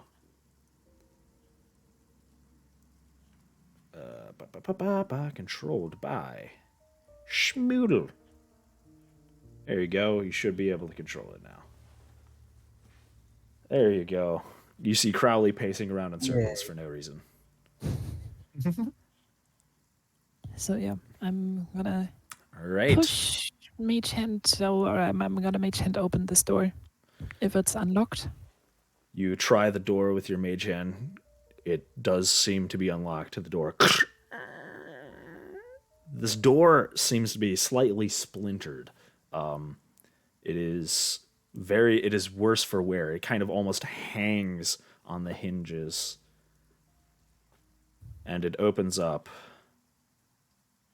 From where you're at right now, you can't really see inside, though. You would have to get closer in order to That is see fine. inside. I'm going to push it as open as far open as I can, and I'm gonna do the same procedure with the next door. You try the next door. This one looks a little better off, being closer to the center of the church and not near the outside. It opens as well. You suddenly hear Donovich stop mumbling for a second, and then continue on. Then, who would have thought I'm gonna try the third door? All right, you continue to try the doors in sequence. They all open without issue. Okay. Well, yes. Who's the best at sneaking? Not me. Don't look at me. I'm sorry to say it's not in my skill set. She looks at Lily There's being like, only slightly better than average, but that's the best I can say. I can give it a go. well, actually, I have a better idea. Botek? I guess you as a man of God and blah, go in and basically thank him for doing the rites and stuff, and on the way through try to take a peek at the doors, okay? Would you do that for me? Basically, plan is simple. Botek, walk in, look at doors, say thank you to him, walk out, look at doors again, come out, tell us what you saw. Does that work? I mean, that works, but we can also give Crowley a try if it doesn't work. Well, why don't we have you go in and do what she said and distract him, and then I'll do it. You know, that sounds like a better plan to me. All right, Okay. wait for me to get close and head on in. All right, you head on in. You take a brief look between the several rooms. It sees the left side through your brief as you're passing by. The left side seems to be some sort of, you see a bed in there. This one, you also see a bed. This one, you briefly check in, you see a desk. None of you guys see any of this stuff, though. You would have to communicate it to them somehow. And this one, you see kind of this moldy, nasty, rain-covered room that has got holes in it everywhere. You approach Donovich. So I turn back and I look out there and I'm just like, thumbs up to Crowley. I'm just like, go for it. And I go walk up right next to him. Okay. He kind of side glances at you. He stops his mumbling and his praying, and he... Oh, Donovich, I wanted to thank you for the help of helping to bury the burgomasters. Father, he told me he knew you pretty well. Could you tell me a little bit about him? About the Morning Lord. His light is all that stands between us and those who would see darkness return to this land. The Morning Lord's grace shines upon us. Though it is muted now, it will return. You are a follower, are you not? I see the symbols. I feel that we worship different gods, but for the most part, it feels like they are the same in a way. I feel like we are cousins. Impossible. in There's only one degree. Morning Lord. There's only one. There's he who shines his light upon us. That is the only. It's Short question. Can we hear the conversation from our position? Roll perception check. It's pretty far away.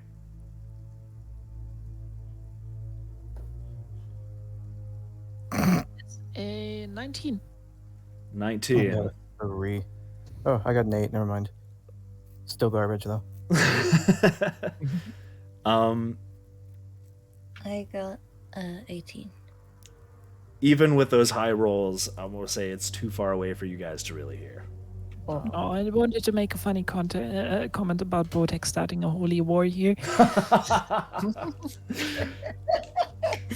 You guys can I would do it hear Donovich's quieted speech and Botak.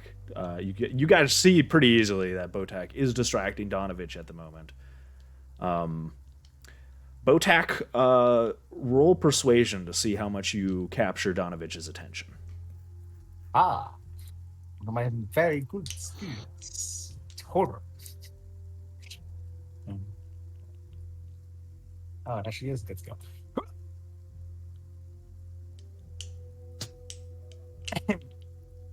Age. Oh no. Unfortunately, starting a holy war with the pastor of the church does not seem to be distracting his attention enough. Unfortunately, Crowley, you won't get advantage on your stealth checks. I tried. Well, is it time? Mm-hmm. But you're not getting disadvantage, so that's always good. So I got a 12. Do I got to roll twice then, or what? No, you're good. No. That's just Normal. a straight Oh, okay. roll. No advantage, unfortunately. And if you want to do advantage or disadvantage, you can also just right-click on the thing and then select flat advantage or disadvantage roll. Let me just check Donovan's stats. You don't have to do that. Ooh. Ho, ho, ho, ho, ho, ho, ho, ho, ho, ho, ho. Crowley, as you begin to approach the doorway, and where are you going exactly? What are you doing? Uh, I'll bring you up there. He'd probably check the one closest to him first. Okay. We The door's already open, so at least you don't have to do that. You shimmy on in. kind of wait for a moment when Donovich isn't looking, and when he turns away, you try and slip through the door. For a moment, Botak, you see Donovich stops talking to you. And then continues on. You manage to just barely make the check against his perception. Just barely. It was just enough. Entering this room, you see that time and neglect have punched holes in the ceiling of this very moldy room. Contains broken roof shingles amid puddles of water as the rain seeps in from above. In one corner, set into the floor, is a large, heavy wooden trapdoor held shut with a chain and padlock. As you get closer, suddenly you hear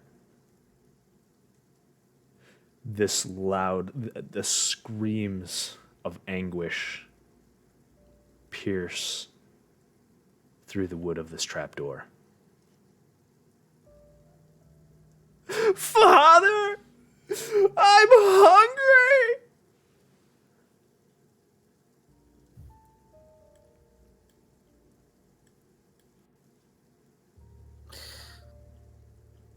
Hmm.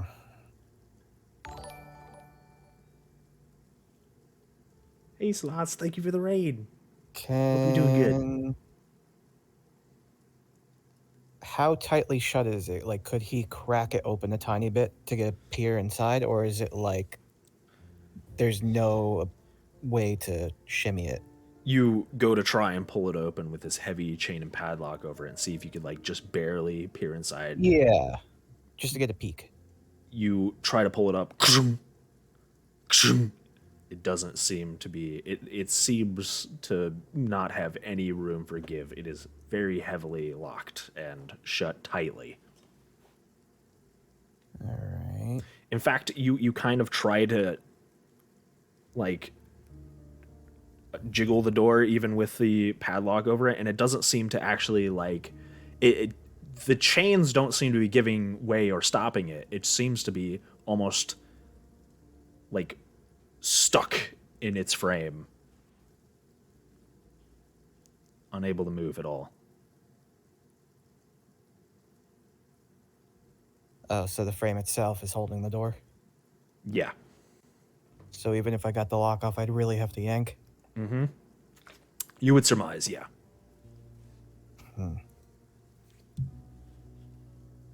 All right. He's going to try and sneak back out just to give them an idea of what's going on. Okay. He found something. You managed to sneak back out. We'll use your previous stealth check. You managed to sneak out without much issue.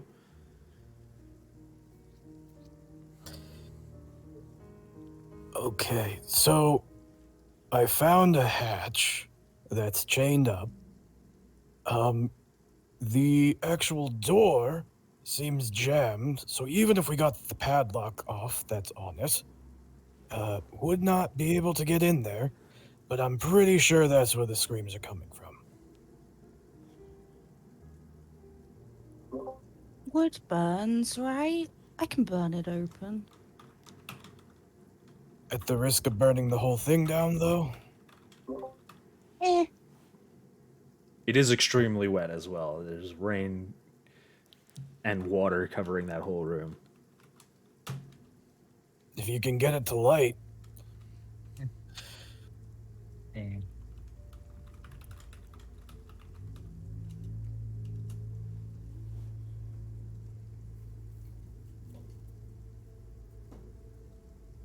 Should we call back our friend?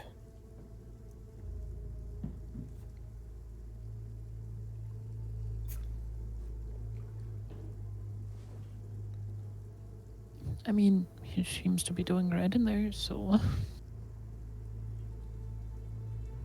But then Thaxara turns around, basically peeks into the door, and it's like, Botag! Botag! We gotta go!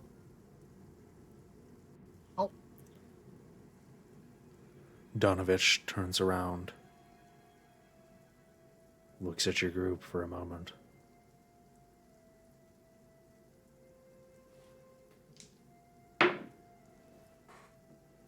Doesn't see shit. And turns back around. I give a little bow. I'm just like, oh, Father, it seems that my group needs me. I will be going out. I will stop by if we ever need anything else from you. May the dawn guide your steps. Mm-hmm. The dawn be forever with you.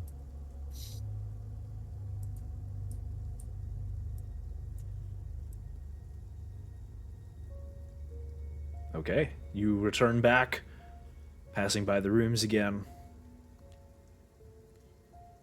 Boy, I was about to start a holy war with this boy. My light god is better than your light god. I was about to get his entire attention. But then he started looking back. I was like, I tensed up there for a second.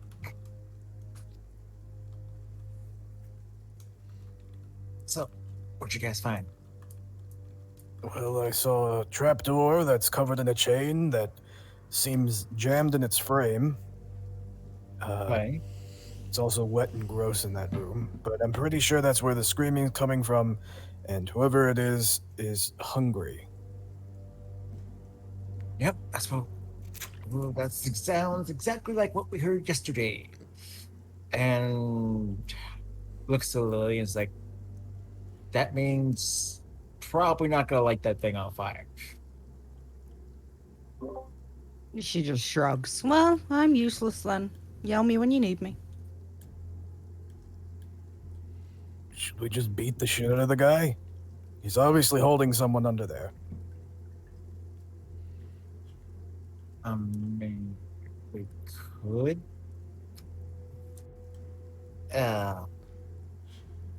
We could also take a stealthier approach. Whatever you guys want to do, I'm just kind of following here. Could open the thing up, but say it's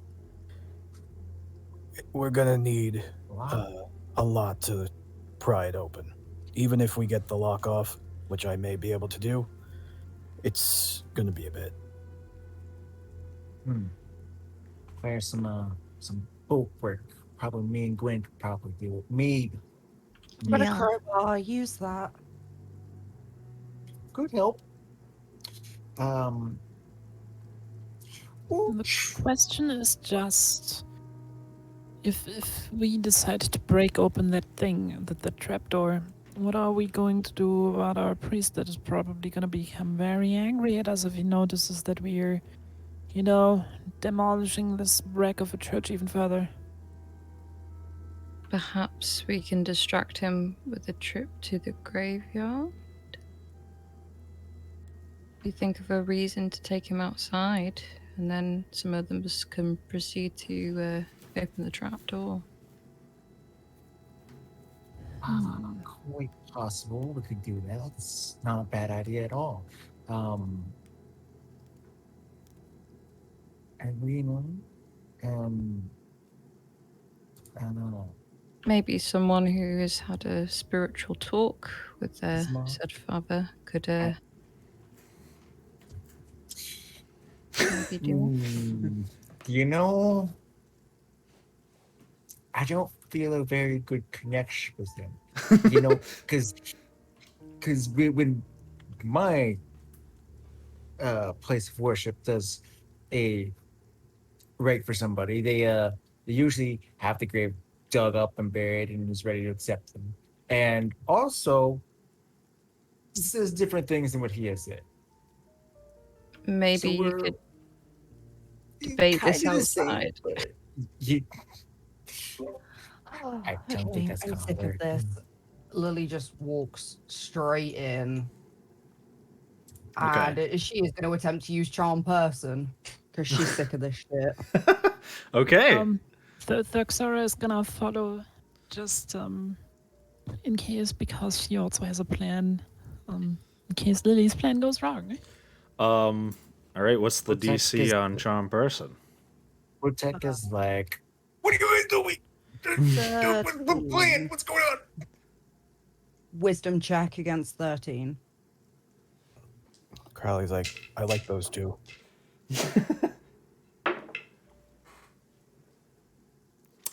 Even with his extra high wisdom, he still failed because he rolled like poopy. Victory! Well, he is not all there. Yes, he is true that he is not all there. What are you saying to him as you try to charm him? Oh, fucked if I know. Just, you really want to help us? You know you do. She's awfully alluring. People do what she says, so.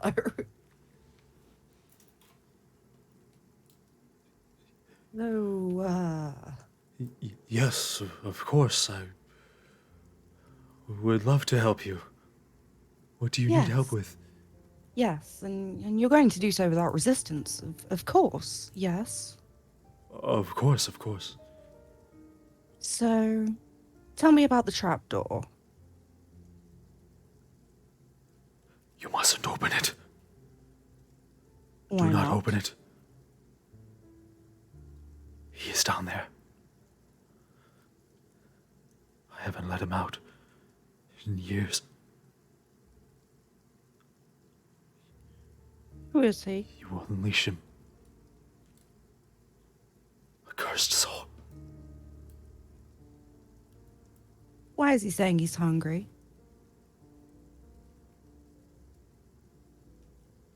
He wants to feed. But I I'm won't let assuming him. that's on carrots. On blood.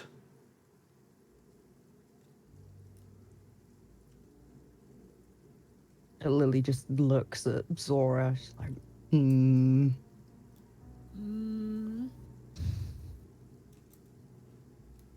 So why is he locked down there?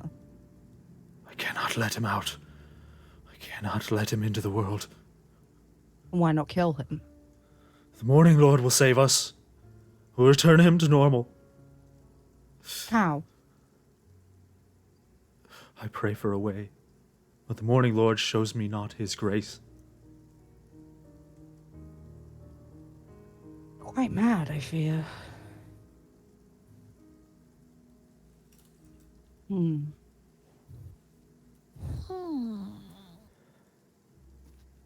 Do not open the door.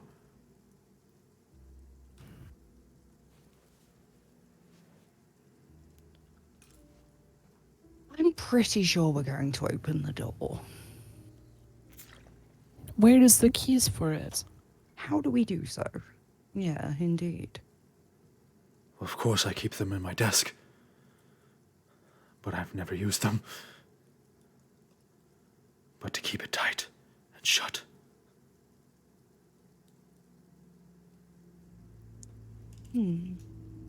Well, would you go fetch the keys for us, please?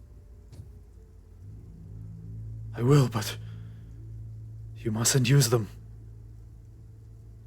Of course, of course. He promptly gets up, begins walking over to the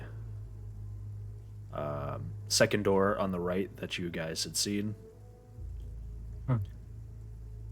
And disappears briefly in the room. Comes back a moment later with a large ring with only 2 keys on it.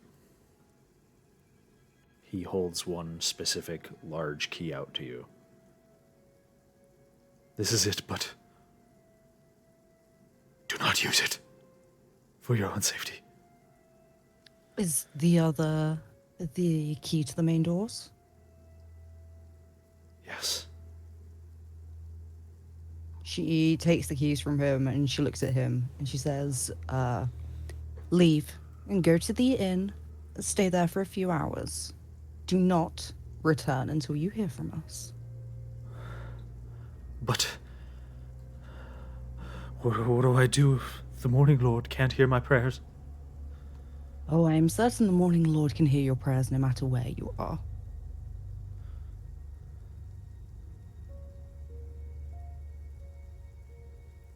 You telling me he can hear me at the inn? Yes, of can hear course me he away can from the hear you church. at the inn. He can hear you wherever you are. As long as The your morning is- will is strong enough, he will always Thora hear. basically goes in and is like, just think about it like this. The morning is coming everywhere, right? Yes. And so the Lord of the morning is also there everywhere where the morning comes. The morning also comes to the inn, so But his pretty light sure the is morning told Lord can also. elsewhere. Both of you guys, actually, Lily, you can either Lily roll persuasion with advantage, or both of you guys roll persuasion separately. Though he is still charmed, it just means he regards you as friendly. As It friendly, doesn't mean he will yeah. follow your commands. Well, I only rolled once, and so far it's a 21. Does that cover us? That'll be enough, yeah. Yeah, got Um, it in. But yeah. I have +5 to persuasion, so. okay, yeah, that'll be plenty. He nods his head. Yes. Of course, he can hear me anywhere. I will go to the inn. Perhaps I will find other followers of the Morning Lord there. They can give me their guidance. Yes. Do not open the door. He turns around and begins heading out of the church. The rest of you see Donovich very hurriedly. He passes by you, gives you all a brief glance, nervously. May the dawn guide you. And continues on. Thora just looks at you, at Lily, being like, at a second thought, the poor people at the inn. I know, but we needed him out of our hair, and it was the first place I thought of. Not true.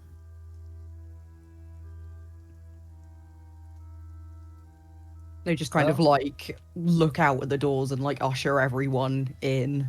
Like, come on. We got rid of the weirdo. Come on. He's gone. Ladies and gentlemen, weirdo gone.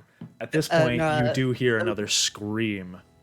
Yeah, coming Lily from below will the floorboards. tell them what he said about don't open the door and that we have the keys to the church and the trapdoor, and about it being some sort of hungry demon don't open the door nonsense. Well, that And was followed easy. up by saying, I'd really like to open that door. Well, man. Despite not knowing what just happened, congratulate you on a job well done. Yeah. You made that look like a piece of piss. Yeah, she Mine- just kind of grins, just says it's a natural talent. Just Just a reminder, charm person only works for an hour, after which they do realize that they've been charmed. Yes, yes. Oh, she just is well as a, aware. She just got sick of him. just as a heads up, maybe next time tell us that you're gonna do that real quick, just so that I don't like freak out and go like, what the frick? Apologies. Suddenly you see a glowing key floating right next to your head. Why is it glowing? Because we always need something floating glowing. You cast Um, light on the key. She's going to very quickly summarize that her idea essentially was to lock them all in the church with Yep. the other key before opening the trapdoor, Yep. if they're going to open it. Not a bad idea. Yeah, Wait. but I think before we open the trapdoor, we should thoroughly inspect the other 3 rooms as well. Oh, yes, I do agree. Ismark and Irene are both at the doorway. They've followed you guys in, actually. What would you like us to do? We are not exactly fighters, but Okay. I have an idea. If you're not very much fighters, then I recommend, in case of emergency, you guys remain up here by the trapdoor, and all of us can go down there. If you hear us screaming out to you, close the door, close the door. Most of us are probably dead. Mm-hmm. Just Ismark That kind way of it doesn't gives get you back a out. nod. I hope it doesn't come to that. Yeah, that's Me worst neither. case scenario. That's just so the thing that gets down there doesn't get out again. Are you sure you don't want us with you? I mean, I If always you welcome want to help. come. I will welcome the help, but if you say you're not fighters, then you may not be all that helpful. I'm willing to fight following for that my town. argumentation, I think I'm gonna stay up here as well. Oh, Song about you. Oh, do you do? Don't worry. Why do I have to? I grab her by your shirt, just like, come on, you're coming with us. Start Wait, dragging her. Botek, other room. Start dragging her. Over At this to- point, you guys can see into the other Zora room. walks the other direction and walks into this room, dragging Botek behind her. You're not stronger than Botek. Get over here. Entering this room, you do see an old desk and a chair stand against the south wall. There's a wooden holy symbol mounted above them. It does look very similar to the ones that he has on him, and somewhat similar to kind of somewhat resembles this kind of sunburst emblem that is also your god, Botak, but different. It seems to be this picture of a sun coming over a horizon with very flourished bursts coming out of it. There is a 10-foot long iron rod attached to the north wall standing bare, suggesting a tapestry once hung here. Against the far wall is a wooden cabinet with 4 tall doors. Xora is gonna look into the cabinet to see if there's anything interesting in there.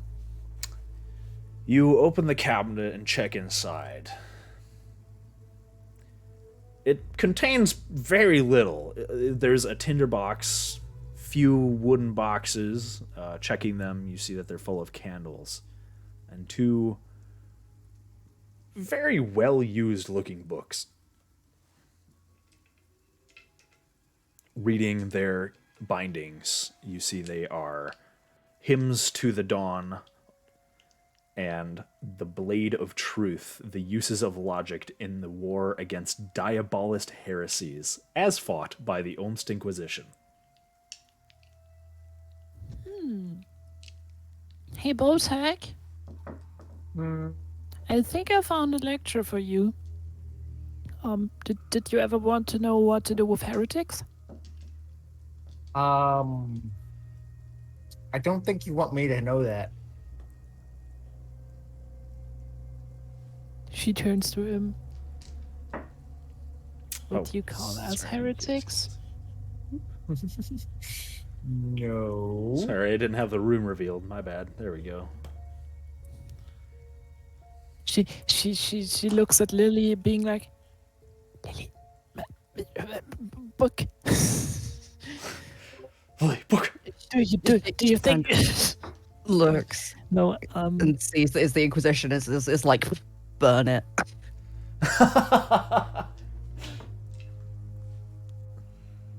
Well, if you decide to, you know where the books are. Yeah, she puts them back into the thing and then walks back out.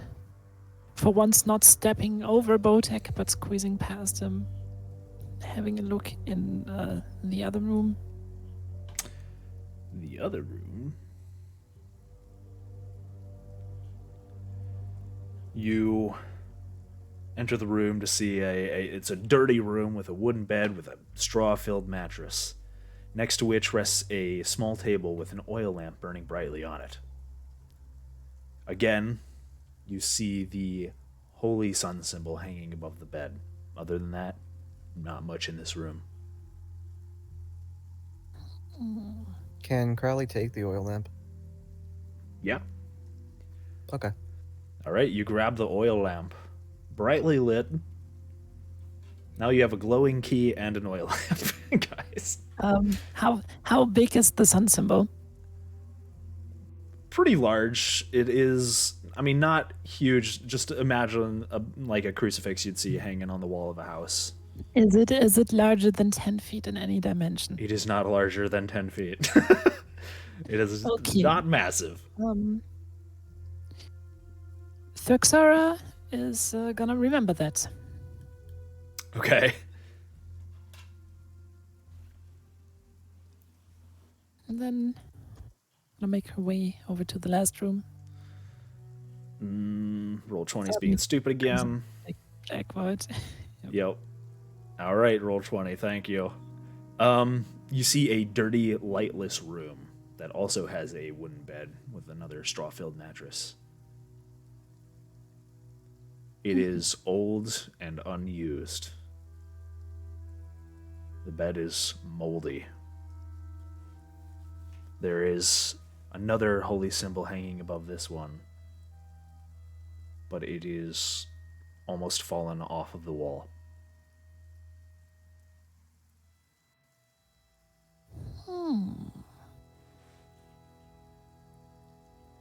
Okay. Oh. Thuxara walks out again. And it's like, okay. Just 2 bedrooms and an office. Nothing interesting to see here. Now you can open the trapdoor, Botek. Yeah, I don't have the key. Um, You had the key. I thought you It's would. all lit up by your Thuxara- magic. Thuxara is gonna lock the front door from the inside. And Okay. basically she says she's gonna finagle one of the keys off the thingamabobs. The front door key.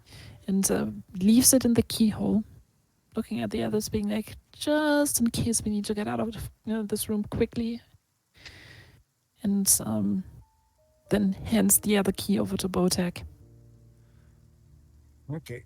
You close the large, oaken, scorched, and clawed doors, and they just this loud.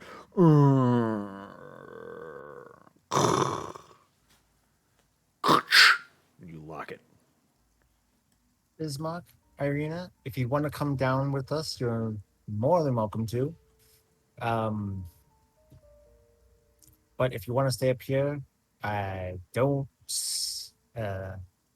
Yeah, I don't blame you. Irina, you stay up here. I can go down there.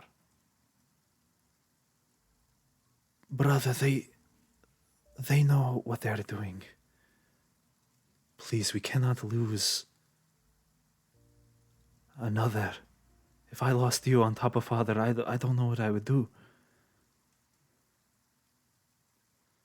I will be fine, Irina. I cannot call myself the burgomaster if I do not do what I need to for my people. I will go with you all.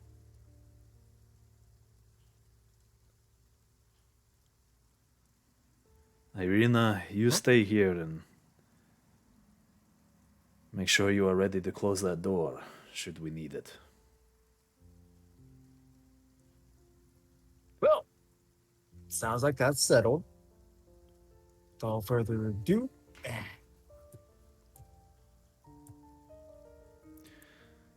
All right. put the key in the hole. You put the key in the padlock. It fits. It's very large. It's a very large padlock, and it takes a kind of a heavy twist of the key. It is rusted and has not been used in a very long time. You the padlock comes open, and the chain dangles. Yep. Probably not gonna put that back on again. That's okay. Probably won't need a chance. Plan to. Can No. Crowley have the chain? Be my guest, man. You can take the chain. Okay. You now have a large chain and padlock.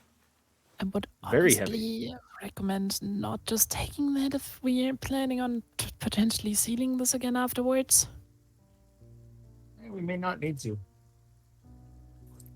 All right, Gwen. You ready to give this a Yay. heave ho with me? Yeah. Do you want me to go first? Well, we can do it at the same time. Oh, okay. Let's go. All right. You guys are gonna try and pull on it. Yeah. Okay, both of you roll a strength check. Okay.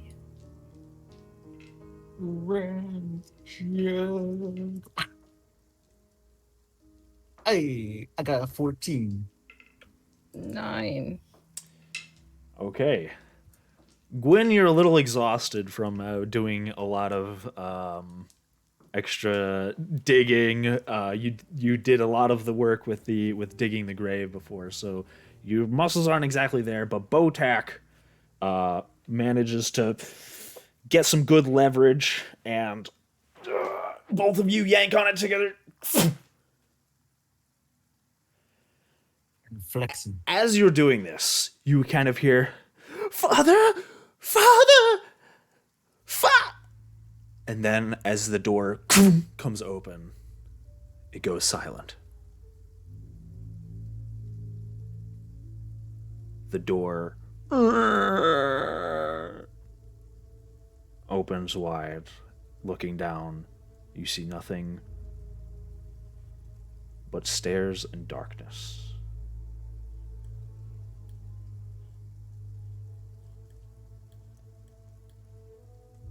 This dusty, moldy smell emanates from this doorway.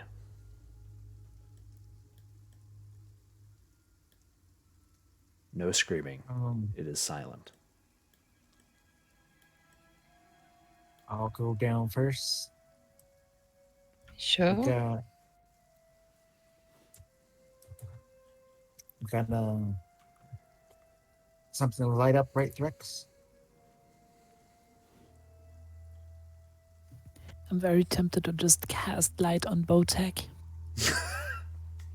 I am the Morning Lord. The Morning Lord has come!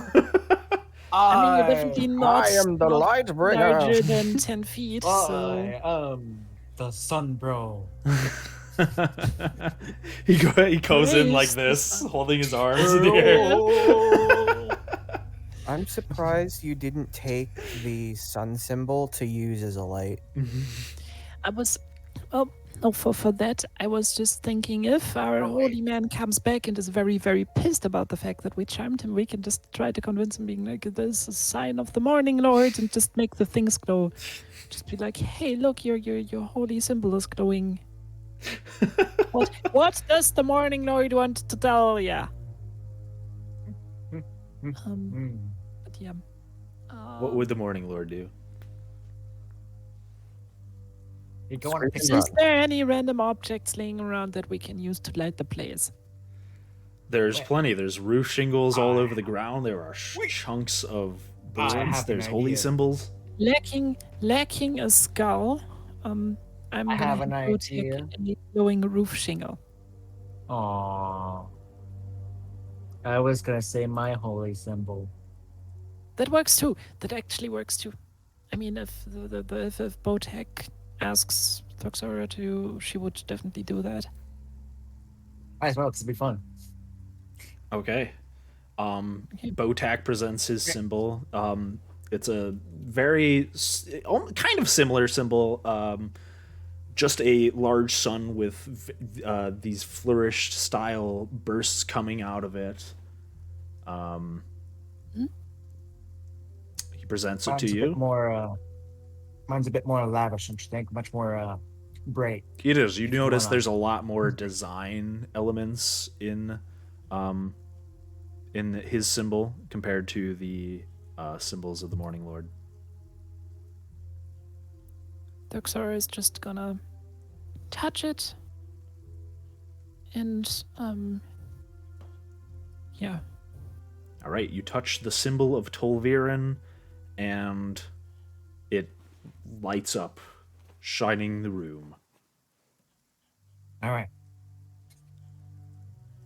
And then Follow she's me. gonna grab a roof shingle for herself and make it glow. Okay, okay.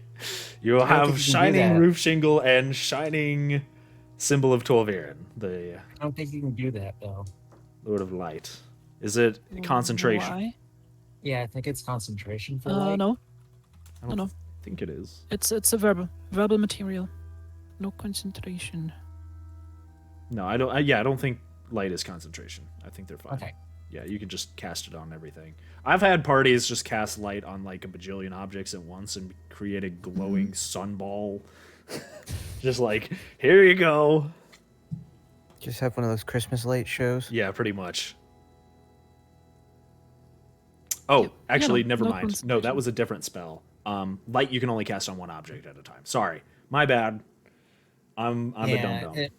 It wasn't because it was concentration. It was because you only got Yeah, one it object. ends again Oh.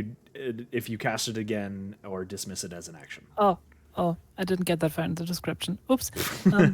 Well, sucks to be Botek with night vision. Toxora needs the glowing roof shingle more. That's okay. So Okay, Botek so is standing there looking very happy with his glowing symbol, and then Toxora pokes this roof shingle that starts glowing, and Botek's thing goes out, and he's just like, oh. then it disappears. Yeah, it looks so pretty, and then is gone. And Toxora is just like, oh, well, good that we tried it now. Sorry, Botek, another time maybe. It's alright. So, are we ready to go? Yeah, I'm going down first. I can see in the dark pretty well. Be careful. Irina calls out to you. As you enter. So you don't have a light, you just have your dark vision? Yep. Okay. Well, I mean, Rex is behind me about like Yeah. 10 or 15 feet. And light goes, I think, 20, 30? 20 brightly lit and up to 40. Okay. in Oh, dim she's light. following right behind you then? Okay. Essentially, yeah. Okay. Do. I'll bring you guys over to the other side. All right, you guys can drag yourselves over there. As you enter, you are choked by this thick dust and the smell of mold. As you opened the trapdoor, water from the rain outside and that had been pooling up in that room begins leaking through the trapdoor and down the stairs. You see that seems to be the undercroft of the church. It is rough-hewn walls and a floor made of this damp clay and earth. Rotting old wooden pillars strain under the weight of the wooden ceiling above you. A small amount of candlelight from the chapel above slips through the cracks of the floorboards. Just barely, they illuminate a gaunt shape in the far corner.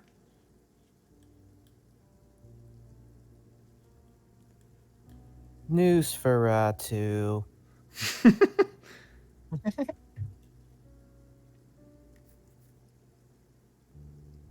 It doesn't seem to be moving. Thuxora is gonna float her glowing roof shingle with her mage hand up to about here, so it's in the center of the room. Okay. As you bring it up and kind of float your light into the middle of the room, you get a better look at this figure.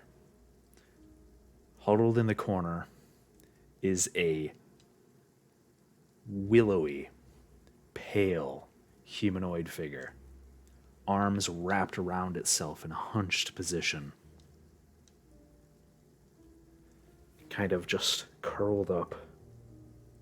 As you bring the light closer, its gaze turns to you, revealing a gaunt, pale-faced man in his early 20s. Long, dark hair is unkempt and strewn about. Clothes are torn, ragged, muddy, barely covering his thin physique.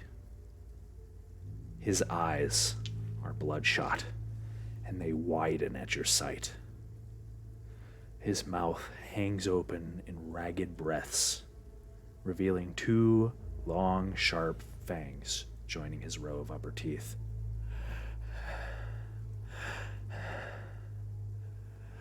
Who are you?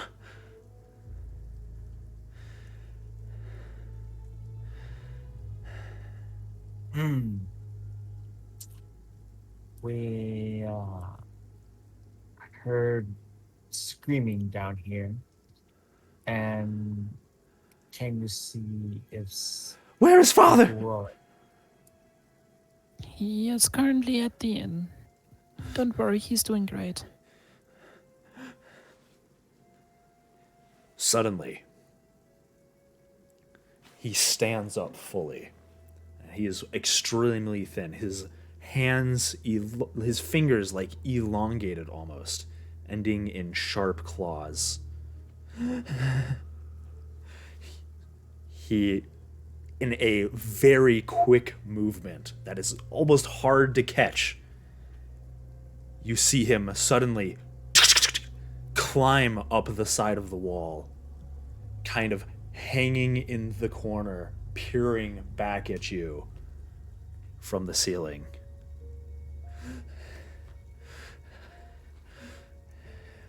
You all smell so nice. Well, I did just have a shower. His neck turns and he peers at you. Yes. You are clean. You are alive.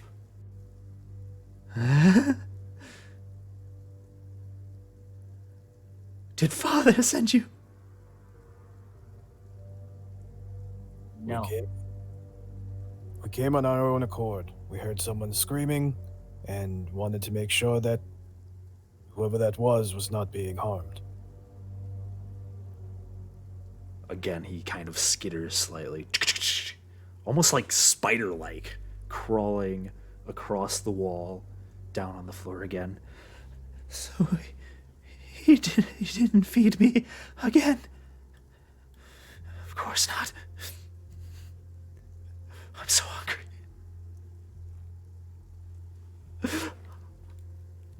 I'm so hungry. You all smell so nice. We would prefer if suddenly- you did not eat us.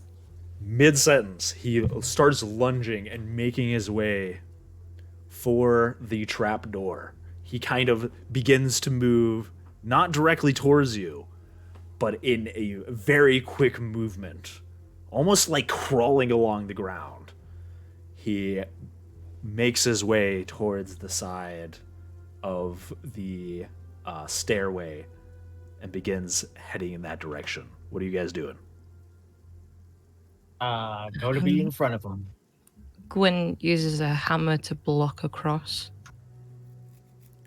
Okay, so you're trying to block his way. Yeah.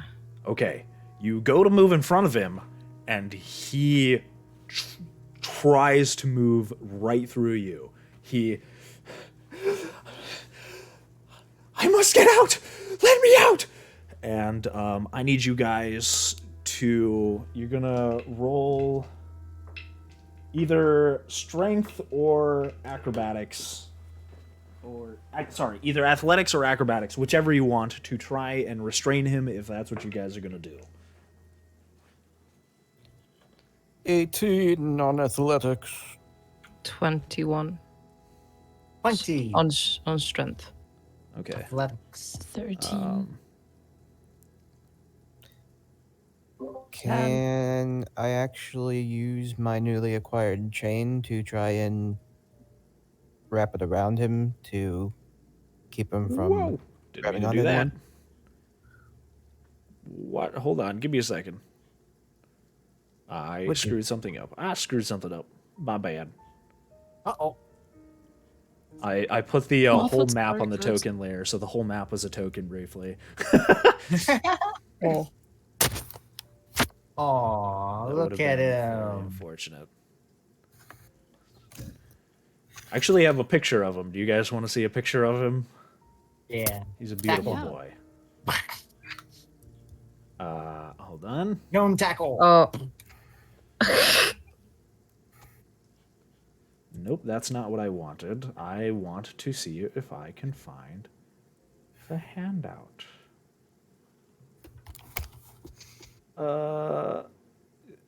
Nope, that's monsters. Give me a second. Hold on. All good.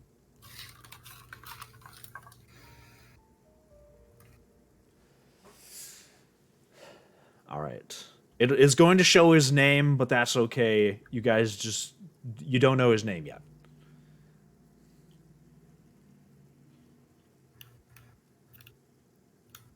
There you go. Look at how beautiful and happy he is. He's a pretty boy.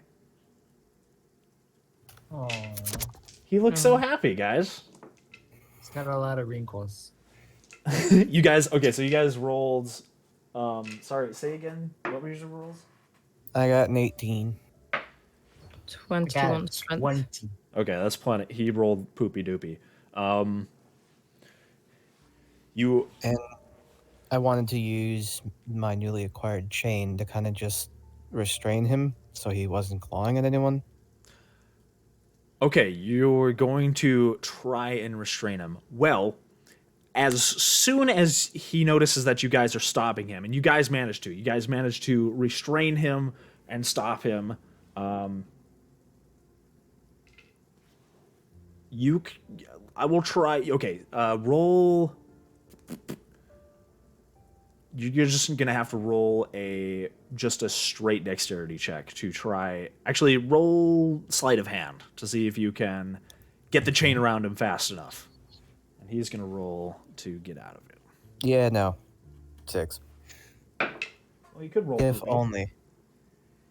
He did roll poopy, but he's pretty dexterous. So he still manages to, he kind of, as you try and, as you guys are restraining him, and you try and wrap the chains around him and try and get him bound, he pulls back.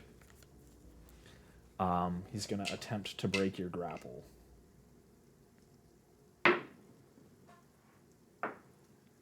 Damn it.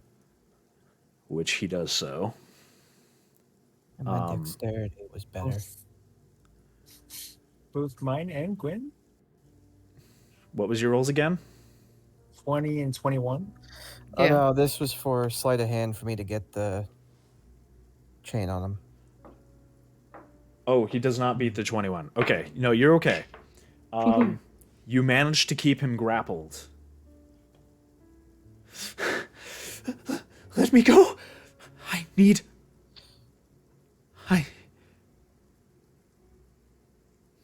What kind of food do you need, buddy? Lily just pulls out her dagger and it just cuts into her arm.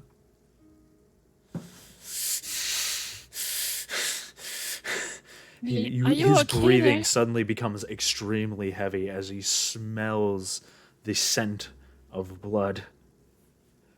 Yes. Yes. Just a taste. It kind of hops over and wanders over to him while the others are still holding him. He jumps at you. Kind of, you guys still holding on to him as best you can. You have to really hold as he jumps at Lily with amazing strength. And he immediately just chows down on your arm, Lily. You are filled Exactly with what she was hoping for. sudden pain as his sharp fangs pierce your skin, and you begin to feel very drained. He begins drawing out your blood. That's not a good thing. Do.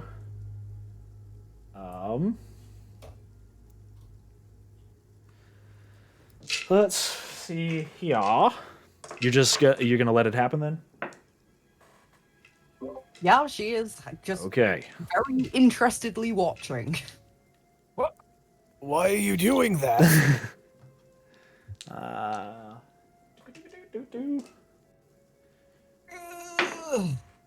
Okay. That is. I'm just going to assume you guys know her well enough to know that she knows what she's doing. Absolutely not. You're going to take 5 points of piercing damage and 9 points of necrotic damage. That knocks Lily out. You see Doru lunge for Lily, bite down on her arm, and just suddenly Lily's eyes kind of flicker for a moment. Doru, you see blood leaking out from his mouth, from Lily's arm, dripping onto the dust-covered ground. Lily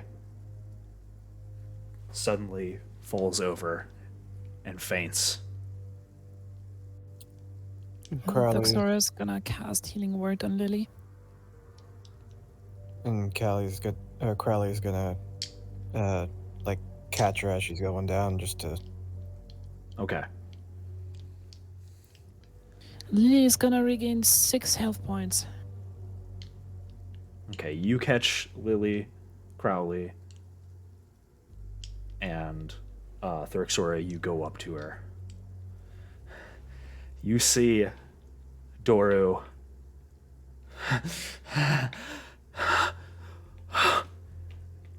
Oh, it tastes so good.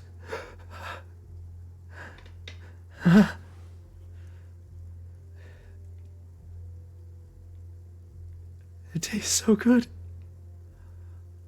Botak has a hand on his maw. I never knew.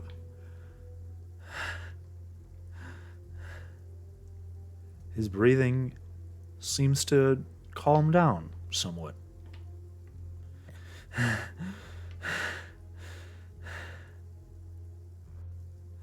I want more. You ain't getting shit. I agree.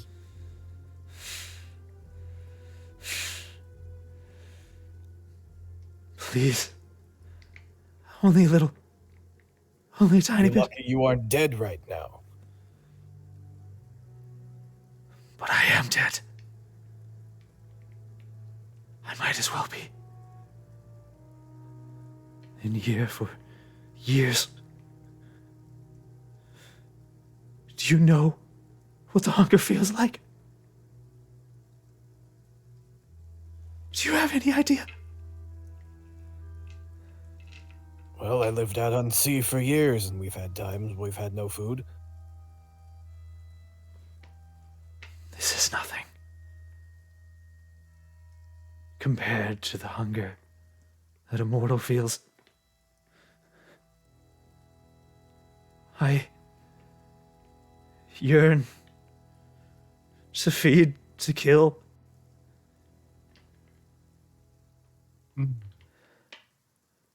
Little one, But I I hold myself understand. back. I understand now why the father priest has you down here. Would the characters know what a vampire is? Now that we've seen what he Botak, they did does? roll for it earlier. Yes, you guys know what a Botak vampire knows. is. Definitely has a lot of the signs.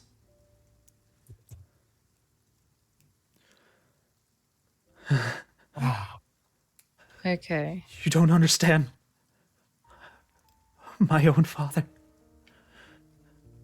Every night, I imagine him bleeding, dying, as I feast upon him. I mean, it is definitely not right of him to just lock you down here, but at the same time, you should also not directly murder him for it. Of course Have not. you tr- No, I can't. I can't, of course. Being what you are, have you tried other ways to feed besides humans? This is the only time I've had the chance. Hun, Right. her. And it tasted so good.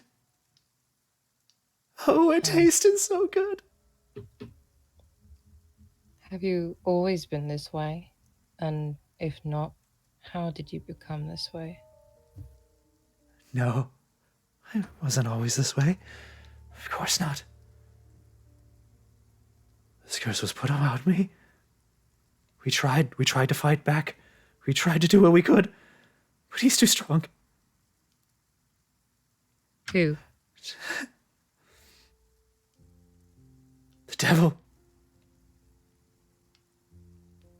The devil? The one who curses all of us, of course. If you remember correctly, from what Ismark said, sometimes the lord of this land is called the devil. I know. I just wanted to confirm it from this creature's mouth.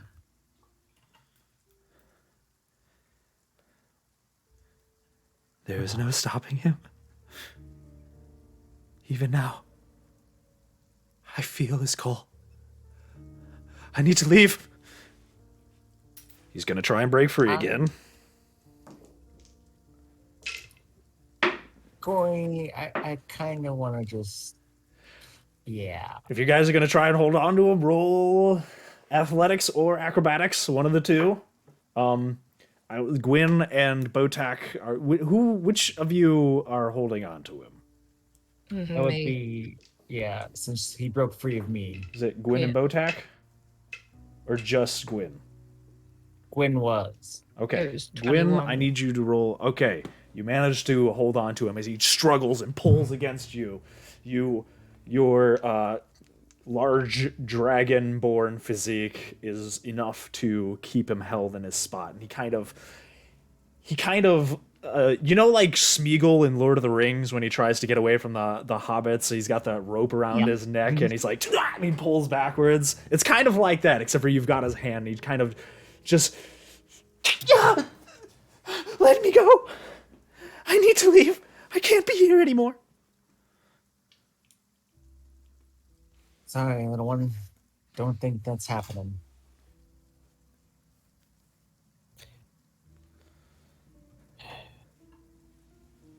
You're a danger to others.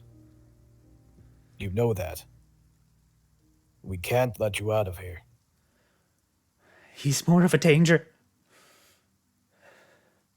There's no escape anyway. We're all stuck here. Until the end of time.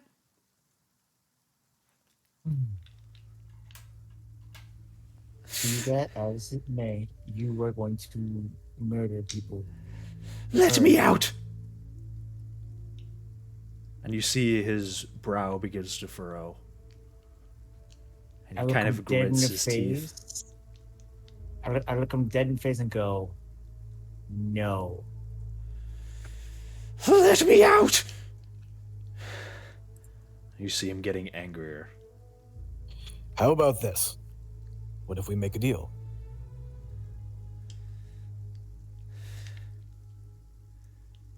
What kind of a deal? You stay down here,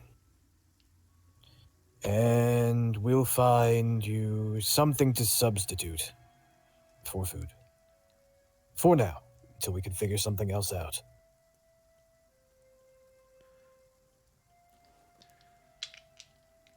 Give me 1 second.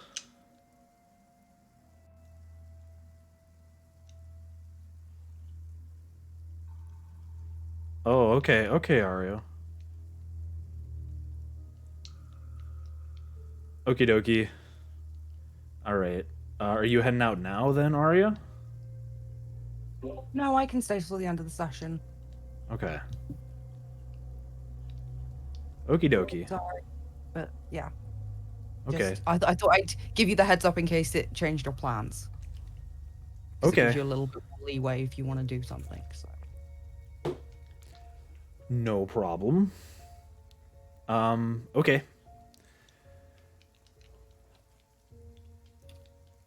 Sorry, could you say what you said again, Crowley?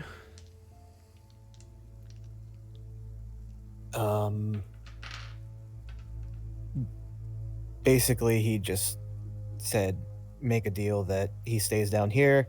We'll find him something to substitute for now, and till we can figure something out. You're gonna keep me locked up in here again. For now. At the chance of you being able to be permanently free, is that not worth waiting?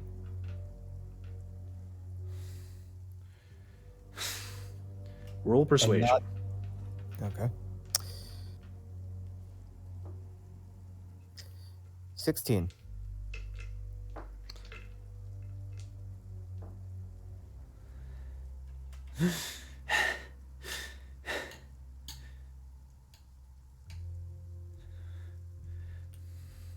He kind of thinks to himself for a moment. You can see his eyes darting back and forth between all of you.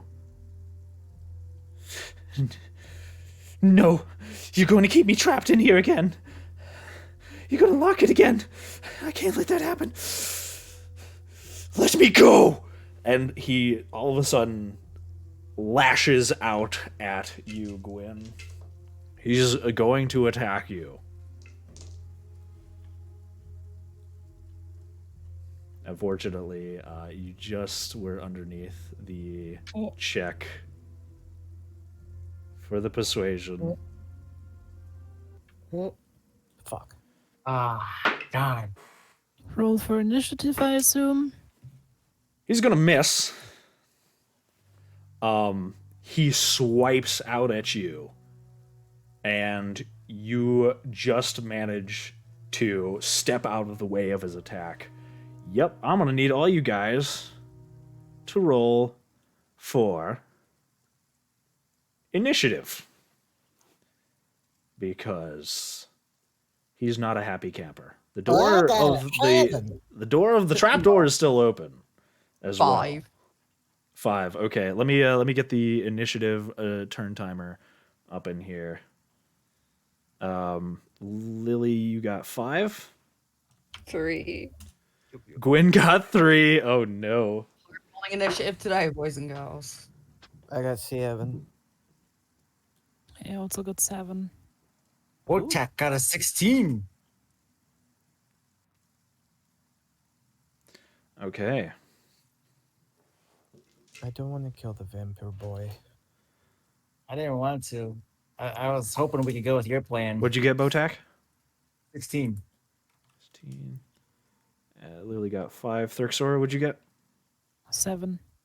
Maybe we can just knock the fuck out of him and chain him up. I'm just wondering, would a vampire actually want to drink Thuxora's blood, or would they be like, oh, that's a weird color? Well, that's a weird blood. Because I did some research, and apparently the internet is not completely agreeing on what's the blood color of Gith is, but they assume that it's a similar color scheme to the Mind Flayers, and they vary all the way from purple to green to blue. It is a different color. You have a kind of a purplish blood, but it is still the exact same function as normal blood. Okay. There's no difference between your blood and anybody else's other than the color. You're the purple colored ketchup. Yeah, you're that purple colored Heinz ketchup. Doru rolled really well. He's also very fast. So he's going to have. He's going to be probably want to be in the right. She was holding him, so she's got to be over here somewhere. Yes. Yes, Gwyn, you are up here holding Doru. He rolled a 19.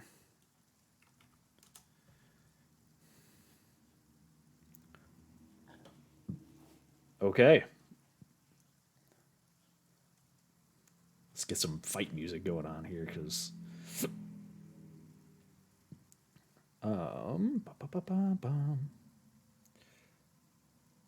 Lily, you're still right there too, aren't you? Yes. Which one's Lily's the purple one, right? Yep. Yeah. Yep. Is that one? Okay, I would be right next to her then, because I was helping her up when she fell. Okay. I can't find the music. You want me here? Give It me a doesn't matter. moment. Wherever you want. That's me, good. Bobby. Wherever you want to be. You can choose one of those two places. Okay.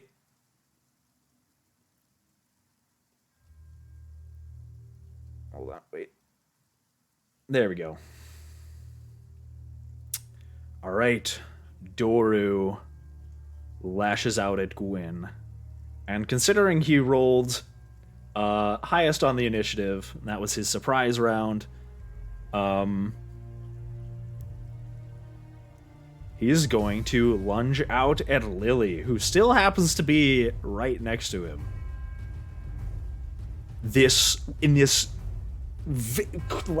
inhumanly fast movement, you watch as he lunges toward her, trying to bite again. The smell intoxicating him. She tastes so good! And he launches himself towards her. Lily, what is your AC? 11. That's a 22. That is definitely going to hit.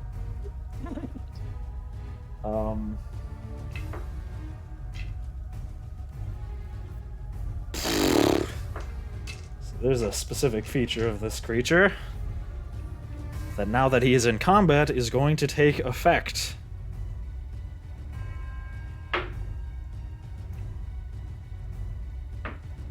That is 4 slashing damage. Are we on the turn order thing? I don't see us on there. Oh, Crowley's not on there. I don't know why I didn't add Crowley. Sorry, Crowley. I don't see anyone on there besides the enemy. Yep. Really? Yeah. Yep. Oh, you guys are all on here in mine? Yeah. Interesting. We just see what's his face, the vampire with his 19, and then we see Crowley with a 0, and that's it. That's weird. Why is that the case? Yeah, I see that too. That should not be... hold on. That should be normal. Yeah, I have no idea why you guys can't see that. It's Roll20 being stupid. I'll just tell you guys your turns, unfortunately. Crowley, what did you get? 7. 7? Okay. So we're I'll just all tell you together. who's coming up and who's not. Yeah, because it's being a big dumb right now. It is essentially Roll20 being a big stupid. Thurxora and Crowley, you're both 7, so who wants to go first? Actually, Crowley, since you have a higher dexterity, I think. I thought Botek got 16. Yeah, I got a 16. Well, they both rolled a 7, so no, I was asking who would go before. Yeah, Crowley would probably go first. Right.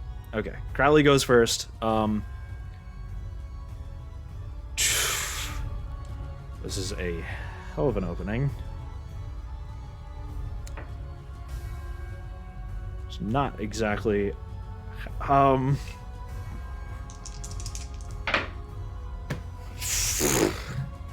And you take a 10 necrotic damage.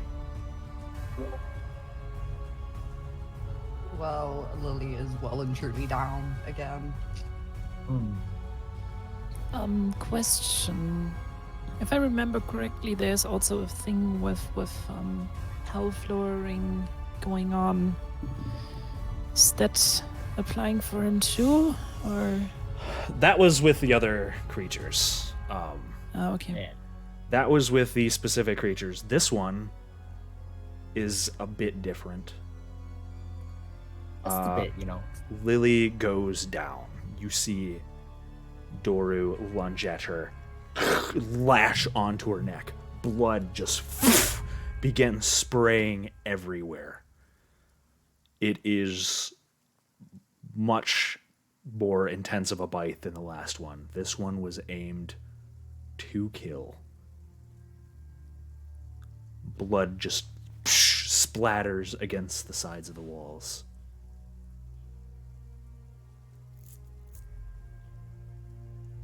Botak, your turn. I thought I said no. I am casting Thunder Smite, Okay. and I will be swinging away. You're gonna be swinging away. Does Okay. a 14 hit? Unfortunately, no, that's going to miss. Darn it. You swing your maul. What is Thundering Smite supposed to do? Until I hit, it doesn't do anything. But once I Okay. hit, it does an additional 2d6 damage. Oh, got you.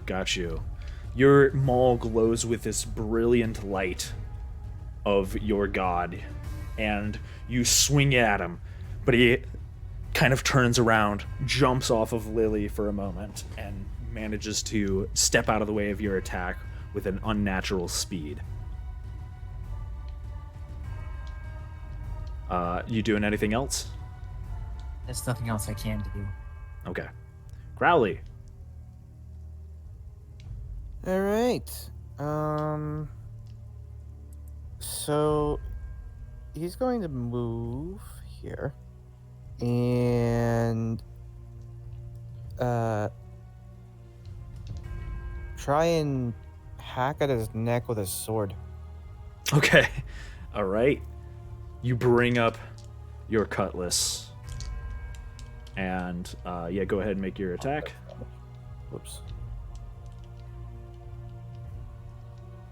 Fuck. 7. 7?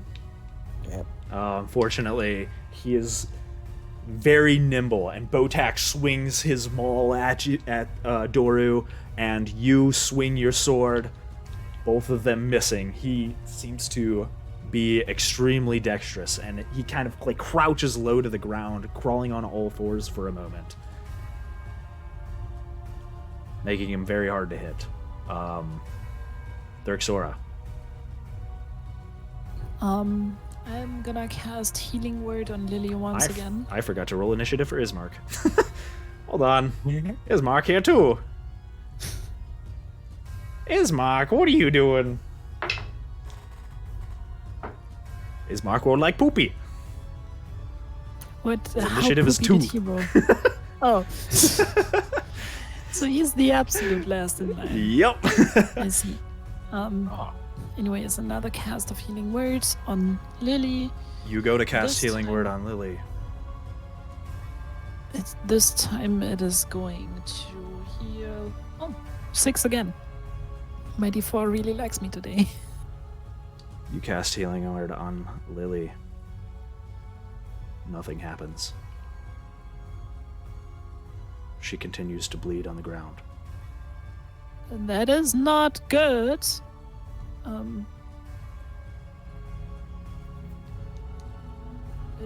Additionally, let me actually see something. Okay, that was the bonus action. So what I'm also gonna do is I'm going to start dragging her towards the stairs. Okay. You can. I will let you. Yeah. You can interact with an object for free. So you can grab her her body. I mean and, that would have been my actual action. Healing word counts as a bonus action. Oh, healing word is a bonus action. Yes. Okay. Yeah. You can grab her body then, and yeah, you start pulling her towards the stairs. How far would I get? Half your movement speed. Okay, so 15 feet. Actually, it would be going upstairs would be difficult terrain, so it'd be half your movement speed for dragging, and then another half your movement speed. So a quarter of your movement speed So- rounded up. Rounded up to the nearest I would 5. probably get to the point where I'm standing at the bottom of the stairs, and she's Okay. still laying here. Okay.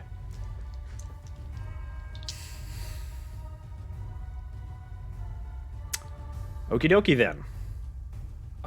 Lily is not responding. This is really Gwyn. not good, guys.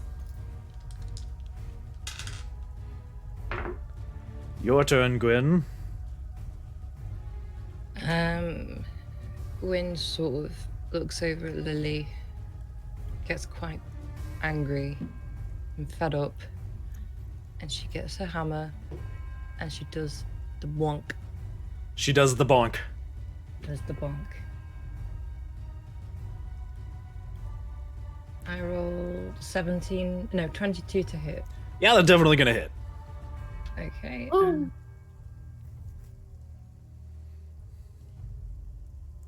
6 damage.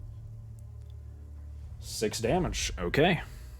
You bring up your hammer and wham!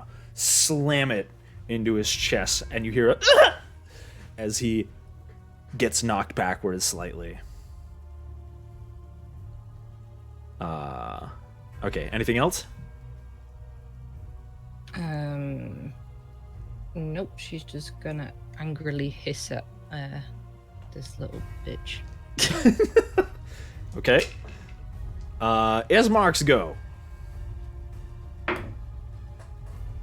Ismark is going to bring up his rapier and make an attack at Doru, but Doru looks over in his direction and manages to dodge his attack and move out of the way just in time. Coming around to his turn.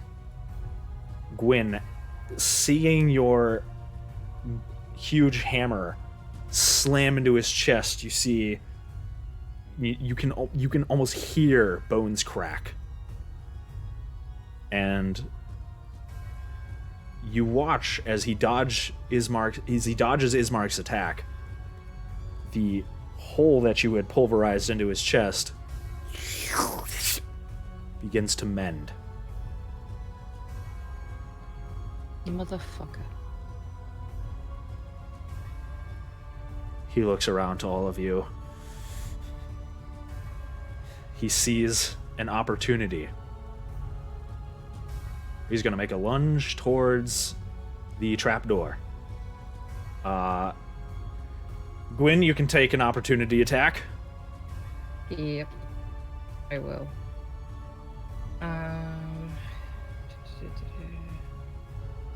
Can I, how far did he get? Did he make much? Oh, okay. I mean, if you manage to opportunity attack him, it's you can. Stop. Actually, I don't think unless you have the. I don't think it stops him unless you have the feat. Okay. Yeah. I will. How do I roll for you have that? the Or is it sentinel just a feat. regular attack? It's just regular attack. Thank you. Okay, I will do that. 6. Ah. 6. Unfortunately, you swing your hammer at him again. It goes past him. He's gonna keep rushing towards it. Crowley, make an opportunity attack. Botac, make an opportunity attack. I will let you guys know, you can make an opportunity attack to grapple him and try, instead of doing damage to him, try and reduce his speed to 0. Okay, so would I just do a normal attack roll, or? Yes. Okay. Actually, no, you would just make a grapple attack against him, which would just be athletics or acrobatics against his. Okay, athletics it is. 17. You rolled really high. It's going to miss, unfortunately. Botac, did you roll as well? Ismark's going to attempt to grab him, too. It was also a 17. Ismark coming through in the clutch. You will not escape while I am Burgomaster. And he just as he escapes your guys' grasp, Ismark grabs onto Dory's foot, and he is yanked backwards.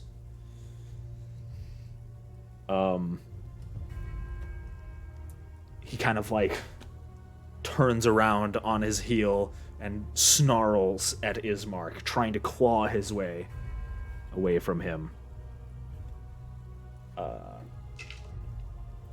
He's going to make an attack at Ismark, who has his foot. He's going to make a claw attack. He's going to miss, because he did not roll well. He swings his claws. It goes wide. He makes another attack with his other claw.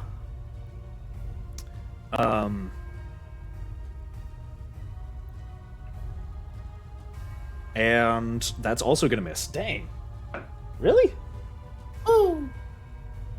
Wow. He rolled extra poopy twice in a row. He lashes out with his claws at Ismark. And Ismark, having the advantage of having his foot in his hand, manages to just barely dodge the sharp nails protruding out of Doru's hand. Botac, your turn. Okay, let's see if I can hit this boy. Oh.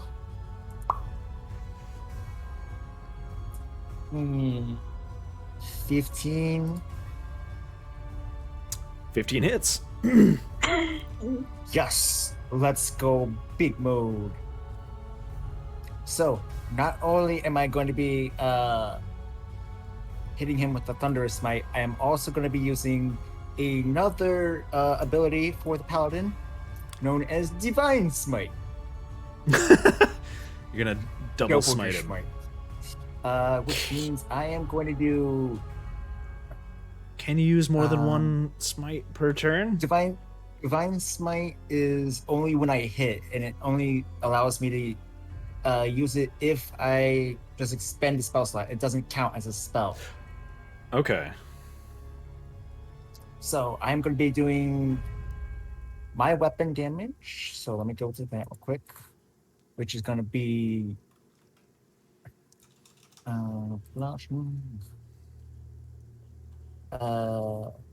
5 bludgeoning damage. Then we go to spells. 2d, 9 thunder damage. Okay, wow. And another What was the first two- damage? Sorry. 5, unfortunately. 5. Okay.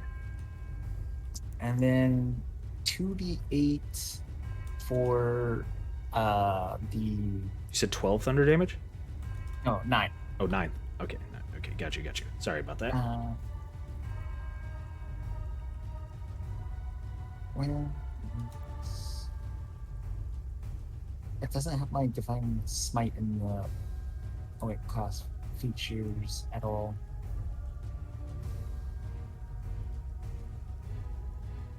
Which is weird.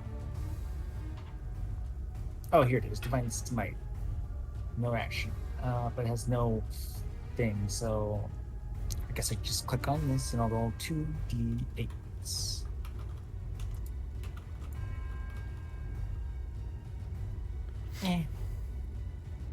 Which is another 10 radiant damage. Okay. Another 10 radiant damage? Yep. All right. You hold on, give me a second. That's in total 24 damage.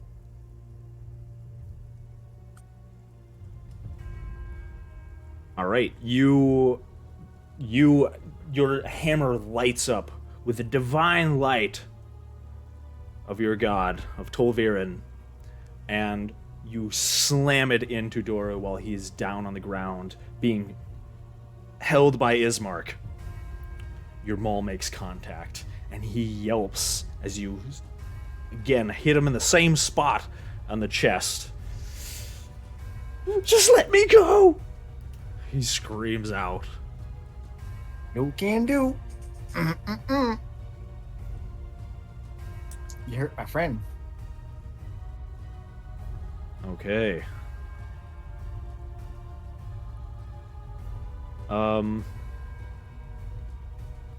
Whose turn is it next? Let me see. I have to get my turn order thingy going. It is Crowley's turn. Alright.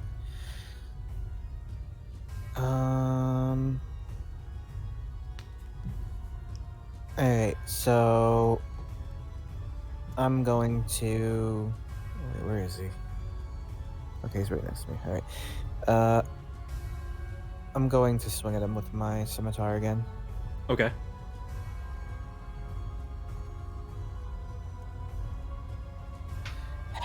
Six. Fuck you. Oh no. Aww. Unfortunately, you swing the scimitar, and he's scrambling around trying to get out of Ismark's grasp. Very hard to connect your hit. Thrixora. Yeah, let me think. If the others, nobody got hit yet. That means,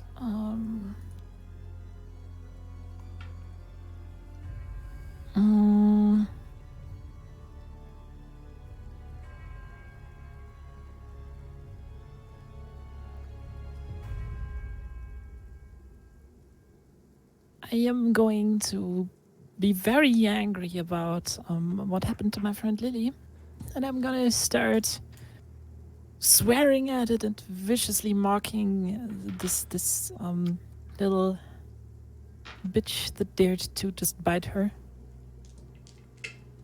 You gonna use vicious mockery? Okay. Yep.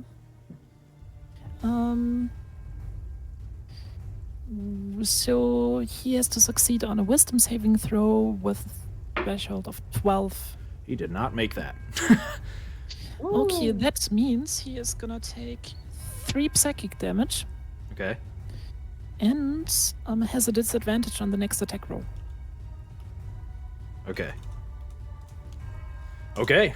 You use your vicious mockery spell. I won't make you actually say unless you want to. You can say what you were viciously mocking him with. To hold the tension up high, Thuxara is just gonna swear at him in Githus so nobody actually understands. Okay. You swear at him in a language that none of you kind of understand. It's a very guttural kind of sound. And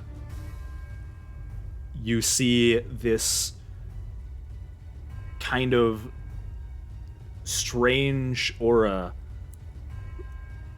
kind of drift from her lyre, or her lyre. Sorry. That's actually a good idea. She's gonna call him, and I quote, ein abgebrochener Gartenzwerg mit Sauerkrauteimerstimme. You need to clear your throat. I'm sorry, is Gith German? I just declared that Gith is German, yes. Okay. Gith is just the German. Oh no. I mean, both starts with a G. Githerman. Okay. You shouted at him in Gith. And this aura drifts out from her lyre, and it kind of begins to wrap itself around the vampire. Okay. Lily is unconscious. Gwyn. Bonk. Gwyn do bonk. I'm Gwyn gonna bonk. assume you're gonna get closer to him and then bonk him. Maybe. I moved you closer. Thank you. Do a big bonk. Bonk. It's a 21. Yeah, that hits for sure. Yeah, that's a good bonk. 10 damage. Oh, that's Alright. a real good bonk. You bring down your hammer in conjunction with everybody else's attacks and manage to catch him in the shoulder. You kind of hear a slight crunch noise, and he yelps out in pain. Ismark is actually gonna hit! Oh my gosh, Ismark! Hooray! Ismark is going to do 7 damage to him, actually. Oh my goodness, Ismark. You rolled pretty good. He stabbed his ankles. Ismark, yes, Ismark. How much did you say you did, Gwyn? 10? Yeah. Yeah, okay. Yeah, Ismark brings out his rapier and shoves it into the vampire's stomach. You do see this blood begin pouring out.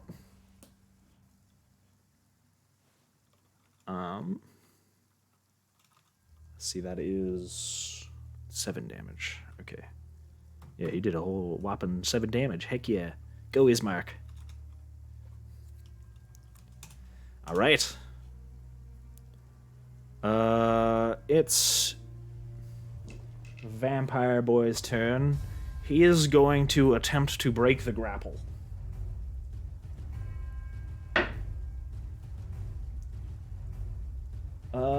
That is... Let's see what Ismark rolls. Yep, that's gonna break loose. You see Doru finally pull his foot away from Ismark. He is going to... He can't take the disengage action because he wasted it trying to... Yeah, I guess he's just gonna make another break for the trap door. Everybody roll your grapple attacks or your actual attacks, whichever one you want.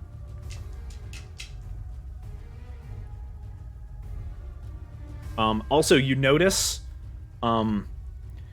where you had hit him before in the chest with the radiant light, it kind of seems to linger there, and his wounds stop closing. Oh. I got a 16 athletics. 16 athletics? 9 strength. Okay. Athletics. Got you. Or acrobatics. Would you roll? 9 athletics as well. Attack? Oh. Aw. Wow. Yeah, I'm gonna go ahead. Let's see what I get. Oh, that's a natural 20. You got a 20? Yeah, natural 20 on athletics check to grapple him. You just grab him barely. Gnome tackle. Man, he almost made it. Yeah, Ismark did not do anything. All right. So again, he tries to scramble away, and Botak, you're like, no, you don't. And you go to grab him yet again, just barely clutching hold of his arm, and he seems real aggravated. He is struggling. He is pulling. Just let me go. You hit my friend. You're not allowed to leave yet. You don't understand. Nope. I don't. But I don't care to right now. Botak, your turn. It is my turn. Where I will be casting Divine Favor. My last spell slot. For next minute, I get to add a d4 to all my hits for damage. Okay. So, let's see if we can bonk this boy pretty good. Oh, that's neat. Unfortunately, no. The light from your hammer shines again. You try to bring it back down. However, even though you are holding out, the ability to hold on to him and swing your maul at the same time kind of diminishes your accuracy with it, and he moves out of the way. Done. All right, Hold Crowley. All right. Still right in front of me, so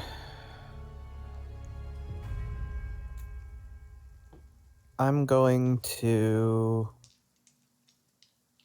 probably try and get him again with my.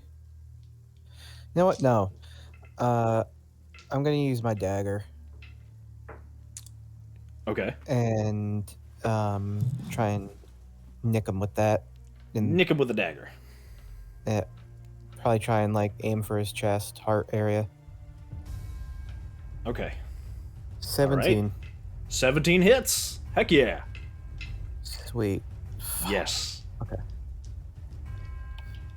All right. So then for damage, it's a 3? No, 6. Okay, 6. You can roll your sneak attack die too. There's somebody within 5 feet of him.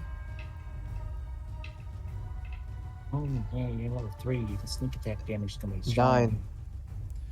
All right, 6 plus 9. 15. I can do math sometimes. What? Heck yeah, you do Good 15 damage.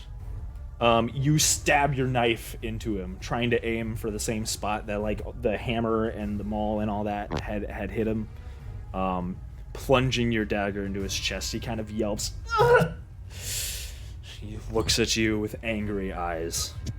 We tried to help you, scumbag. Now, here's a question. Do you pull your dagger back out or do you leave it in? I got 2 daggers.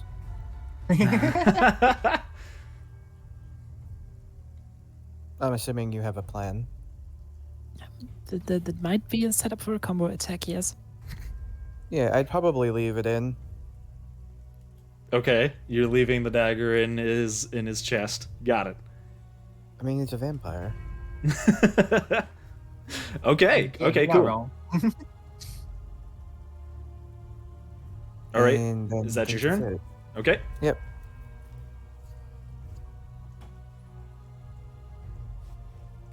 Thurxora, your turn.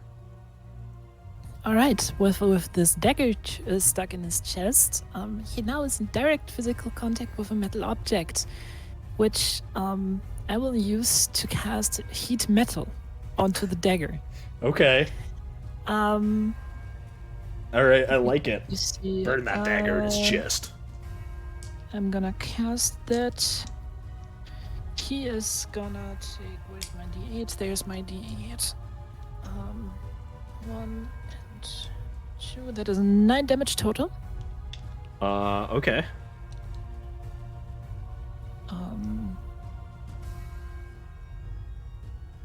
It happens right. Let me look up heat metal really quick.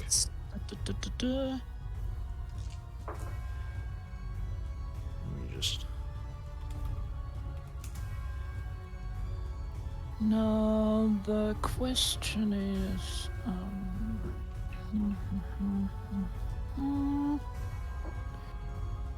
Okay. Choose manufacturer and or is he able to drop the object? Okay, so he took 9 damage. You said. I'm gonna go ahead and say that since it's embedded in him, probably can't drop it. We can try and pull it out. Yeah. So that puts him at that health. Okay. And he took 9 damage, and he gets to roll a Constitution saving throw or drop the object. Okay. Is he bloodied yet, or? Well, he's. I mean, it's. Or he has to drop the. He's going to. Okay. He has to succeed on a Constitution saving throw or drop the object if he can. If he doesn't drop the object, if he can, I would say. He can drop the object. I mean, he. It is kind of embedded in him. I'll say. Would he try grabbing hot metal? We'll keep it in there. We'll keep it in there. It's okay because he can't really drop the. This is vampire assuming. law expert. Then yeah, in theory it would stay in there, and he'd have to try and draw it out if he wanted rid of it. Right. He just flexes his non-existent muscles and it just. Yeah, it just pings out. While he's in there, yeah. If it stays in there, that means he has a disadvantage on attack rolls and ability checks until the start of my next turn. Okay. Well, he's just gonna pull it out at the start of his next turn because he can do that. So that's probably what he'll be doing. But Lily, Lily is down. Gwyn, your turn. Ready for big bonkage? Is that what you do to big bonk? More big bonk. Go big bonk. Okay. You guys are absolutely pounding. 20. 20 hits? Yeah, 20's gonna hit. I thought that was damage for a second. I was like, holy crap. Oh, 11 was damage. 13 damage. 13 damage, Jesus! Yeah. You clobber him with your. You just. Wham! Just, it connects with the side of his head. And he reels for a moment, screams out again, kind of holds his head and snarls at you.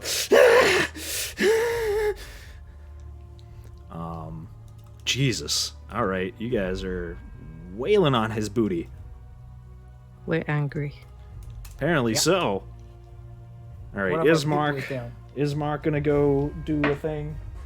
Ismark misses. He's going to swing his rapier. The vampire turns around, looks at him, and then dodges out of the way. On Doru's turn, he is going to use his free object interaction to pull the dagger out of his chest and chuck it across the room. Dropping it on the so it skids across the ground, glowing red hot. And he is going to make an attack at you, Crowley, because he's not happy that you plunged a dagger into his chest. He's gonna swing his claws at you. Come on, you Bildrat! He rolled a crit. Oh no! Uh-oh. That is a natural 20. Did he roll with disadvantage? No, he pulled the dagger out of him. Oh. It is Wait, gone. but the disadvantage counts until the beginning of my next turn. So. Spell ends. You can, if the creature is holding or wearing an object, the damage code, the creature can succeed on a Constitution saving throw or drop the object. If it doesn't drop the object, assuming it drops the object, it gets disadvantage. I think the intention of the spell is if they still have a hot metal object on them, they are going to be rolling disadvantage on their attacks. So considering he doesn't have the hot metal object on him anymore, he will not have the disadvantage.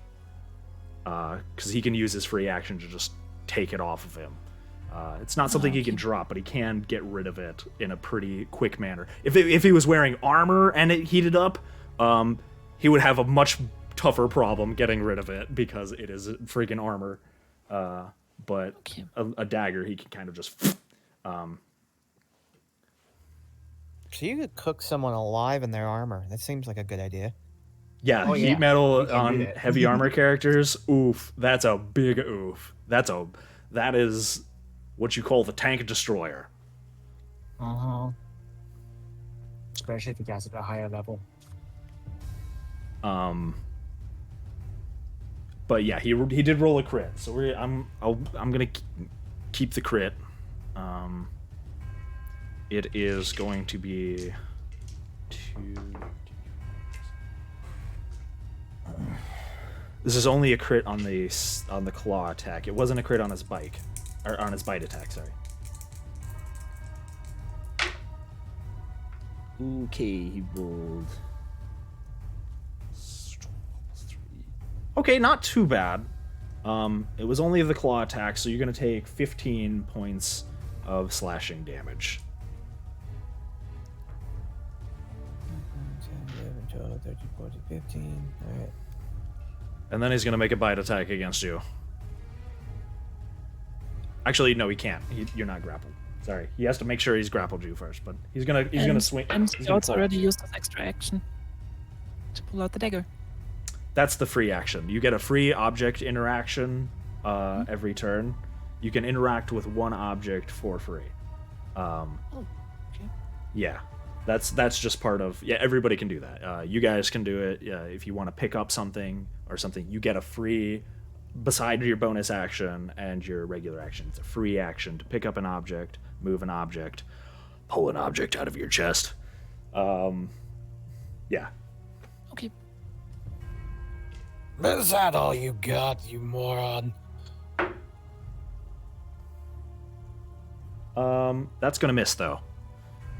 He makes one slash. It catches you across the chest. Your nice new clothes that you got, already torn. As it rips into your chest. Whoosh! The other one, he swings his other hand at you, and you just barely step back in time, clutching onto your chest as it begins to bleed. My mother could hit harder. And as he lands his hit, and you begin to bleed from your chest, he seems to get more excited. And he starts breathing faster. His wounds also begin to start closing. The radiant damage, the radiant light has worn off. You like that, don't you? Come on, come get a taste. He just seems to be getting more and more aggravated the longer the fight goes on. And he peers back towards the trapdoor again, then back at you. He tries to move for it. Everybody else make your attacks again. Alright. But your attacks or your grappling, whichever one you want to do. 26 athletics. 26 will definitely work. You grab onto him by him. the frickin' throat and pin him. Sure, you grab him by the throat and choke slam. You try and choke slam him onto the ground. He kind of... He calls me. Please, I have to see him. You're not going anywhere. You had your chance. Botak, your turn.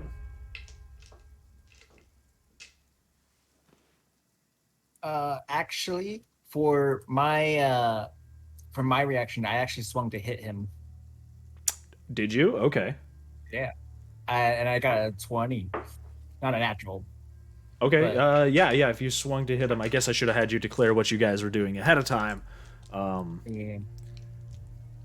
But yeah, if you swung to hit him, sure, I'll let it go. Yeah, I'll let it. I was fine. planning on Yeah, hitting yeah. him anyway. How- And that is 8 points of damage. All right.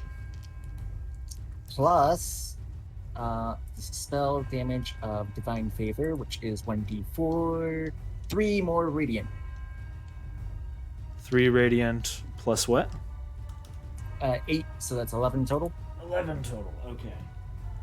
All right. You manage to, as Crowley, you kind of swing your maul into his leg, giving Crowley the leverage he needs to grab onto him. You do the leg sweep for me. Yeah. I knock him off his feet and attack him. All right. All right, I'm gonna now go ahead and make a good swing. Hopefully. No, it is not a good swing. That is a 13. That it misses, unfortunately. He's scrambling around trying to get away from Crowley's grasp, and you go wide with your swing of your maul. All right, Crowley, you've got him grappled in your hand. All right, so I'm gonna use the second dagger that I have and shove it right back into where the first one was, if I Okay. can hit him. Okay, 24. 24. That's definitely gonna hit. All right, and damage is a 4.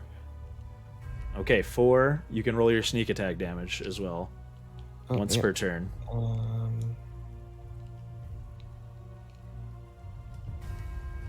An 8, so 12. 12 damage. What does that put him at? Crowley, how do you want to finish him off? How do you want to beat him up? Are you going for a kill? What are you doing? That is all his hit points.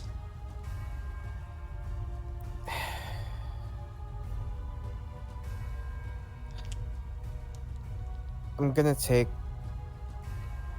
my scimitar and then put it against his neck and just ask him one more time. Last chance. Are you willing to stay down here until we can figure this out, or are you done? You see him bleeding, the shining light from Botax Maul still indented into his chest. He kind of looks around at you, he looks around at all of you frantically, looks at the trapdoor.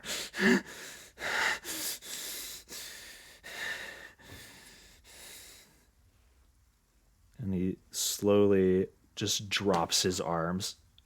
Please, just let me go. You don't understand.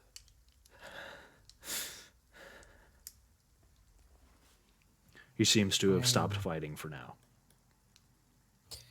Thuxora is gonna look at Crowley, put up her hood, and just gonna kill it. Do it. We may not be able to heal Lily until he's dead. Mm-hmm. I'm sorry about this, kid. And he just takes the scimitar, lifts his foot so it's kind of positioned on top, and just stomps down and beheads him.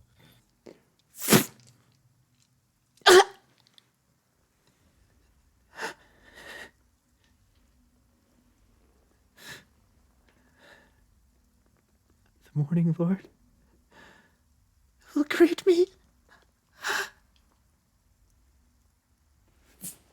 And he falls lifelessly to the ground.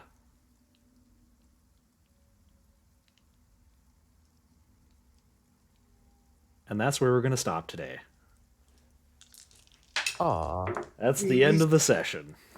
Should we heal Lily? We will see the next Time round. on What Dragon happens? Ball Z. What happened to Lily? Cliffhanger. Yep. We will have to find. It's getting pretty late. I don't want to drag this on too long. Yeah. And yeah, we will pick up next time and see what happened to Lily on the next episode.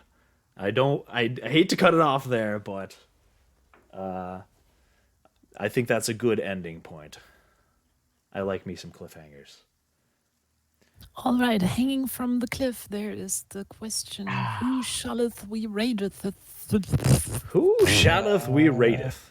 Who is Well, you guys can be rated. I'm actually going to be going on to Minecraft because I would promise to do a dual stream today.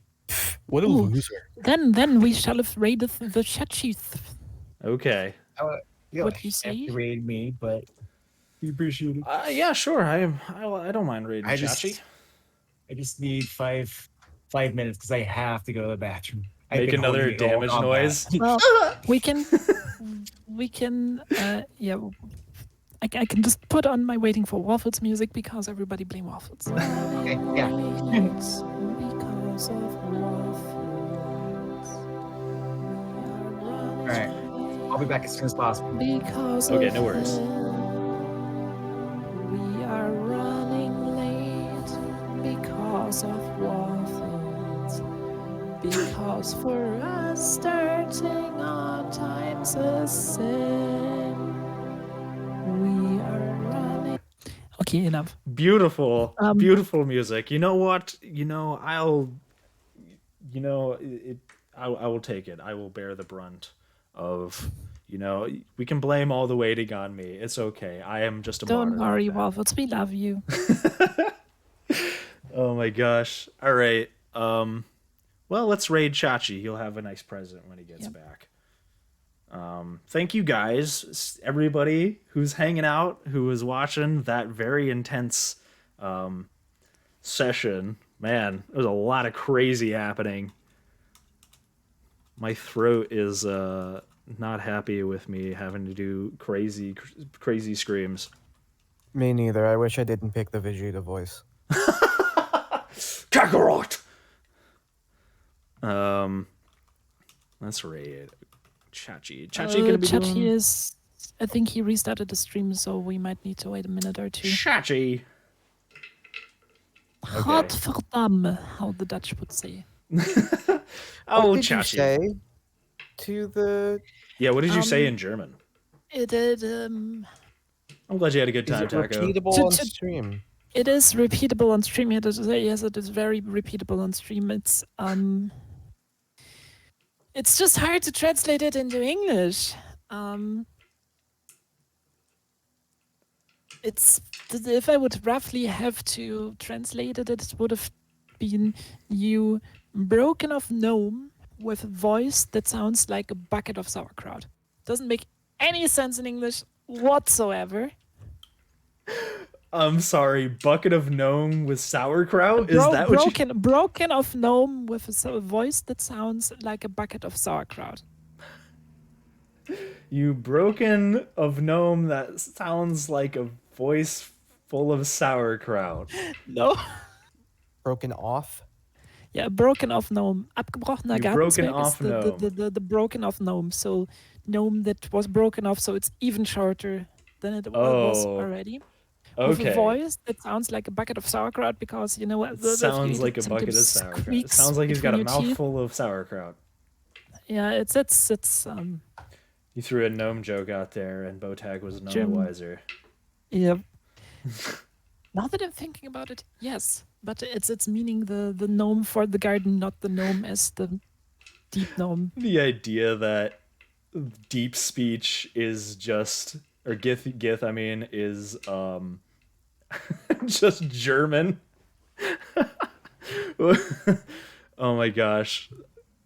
There's an entire plane of reality full of people that just speak German. The German plane. Yes. Here you go. I posted Okay. it in the D&D campaign. What you should say next time in German. Oh. But that is the French. Yes. Is that French? What? Which is I'm very translated. confused. Oh, we spit at you. Mhm. Your mother was a hamster and your father smelt of elderberries. Oh, yes. God, I could say the German translation of it. They had so Mhm. much fun in the German dub with that.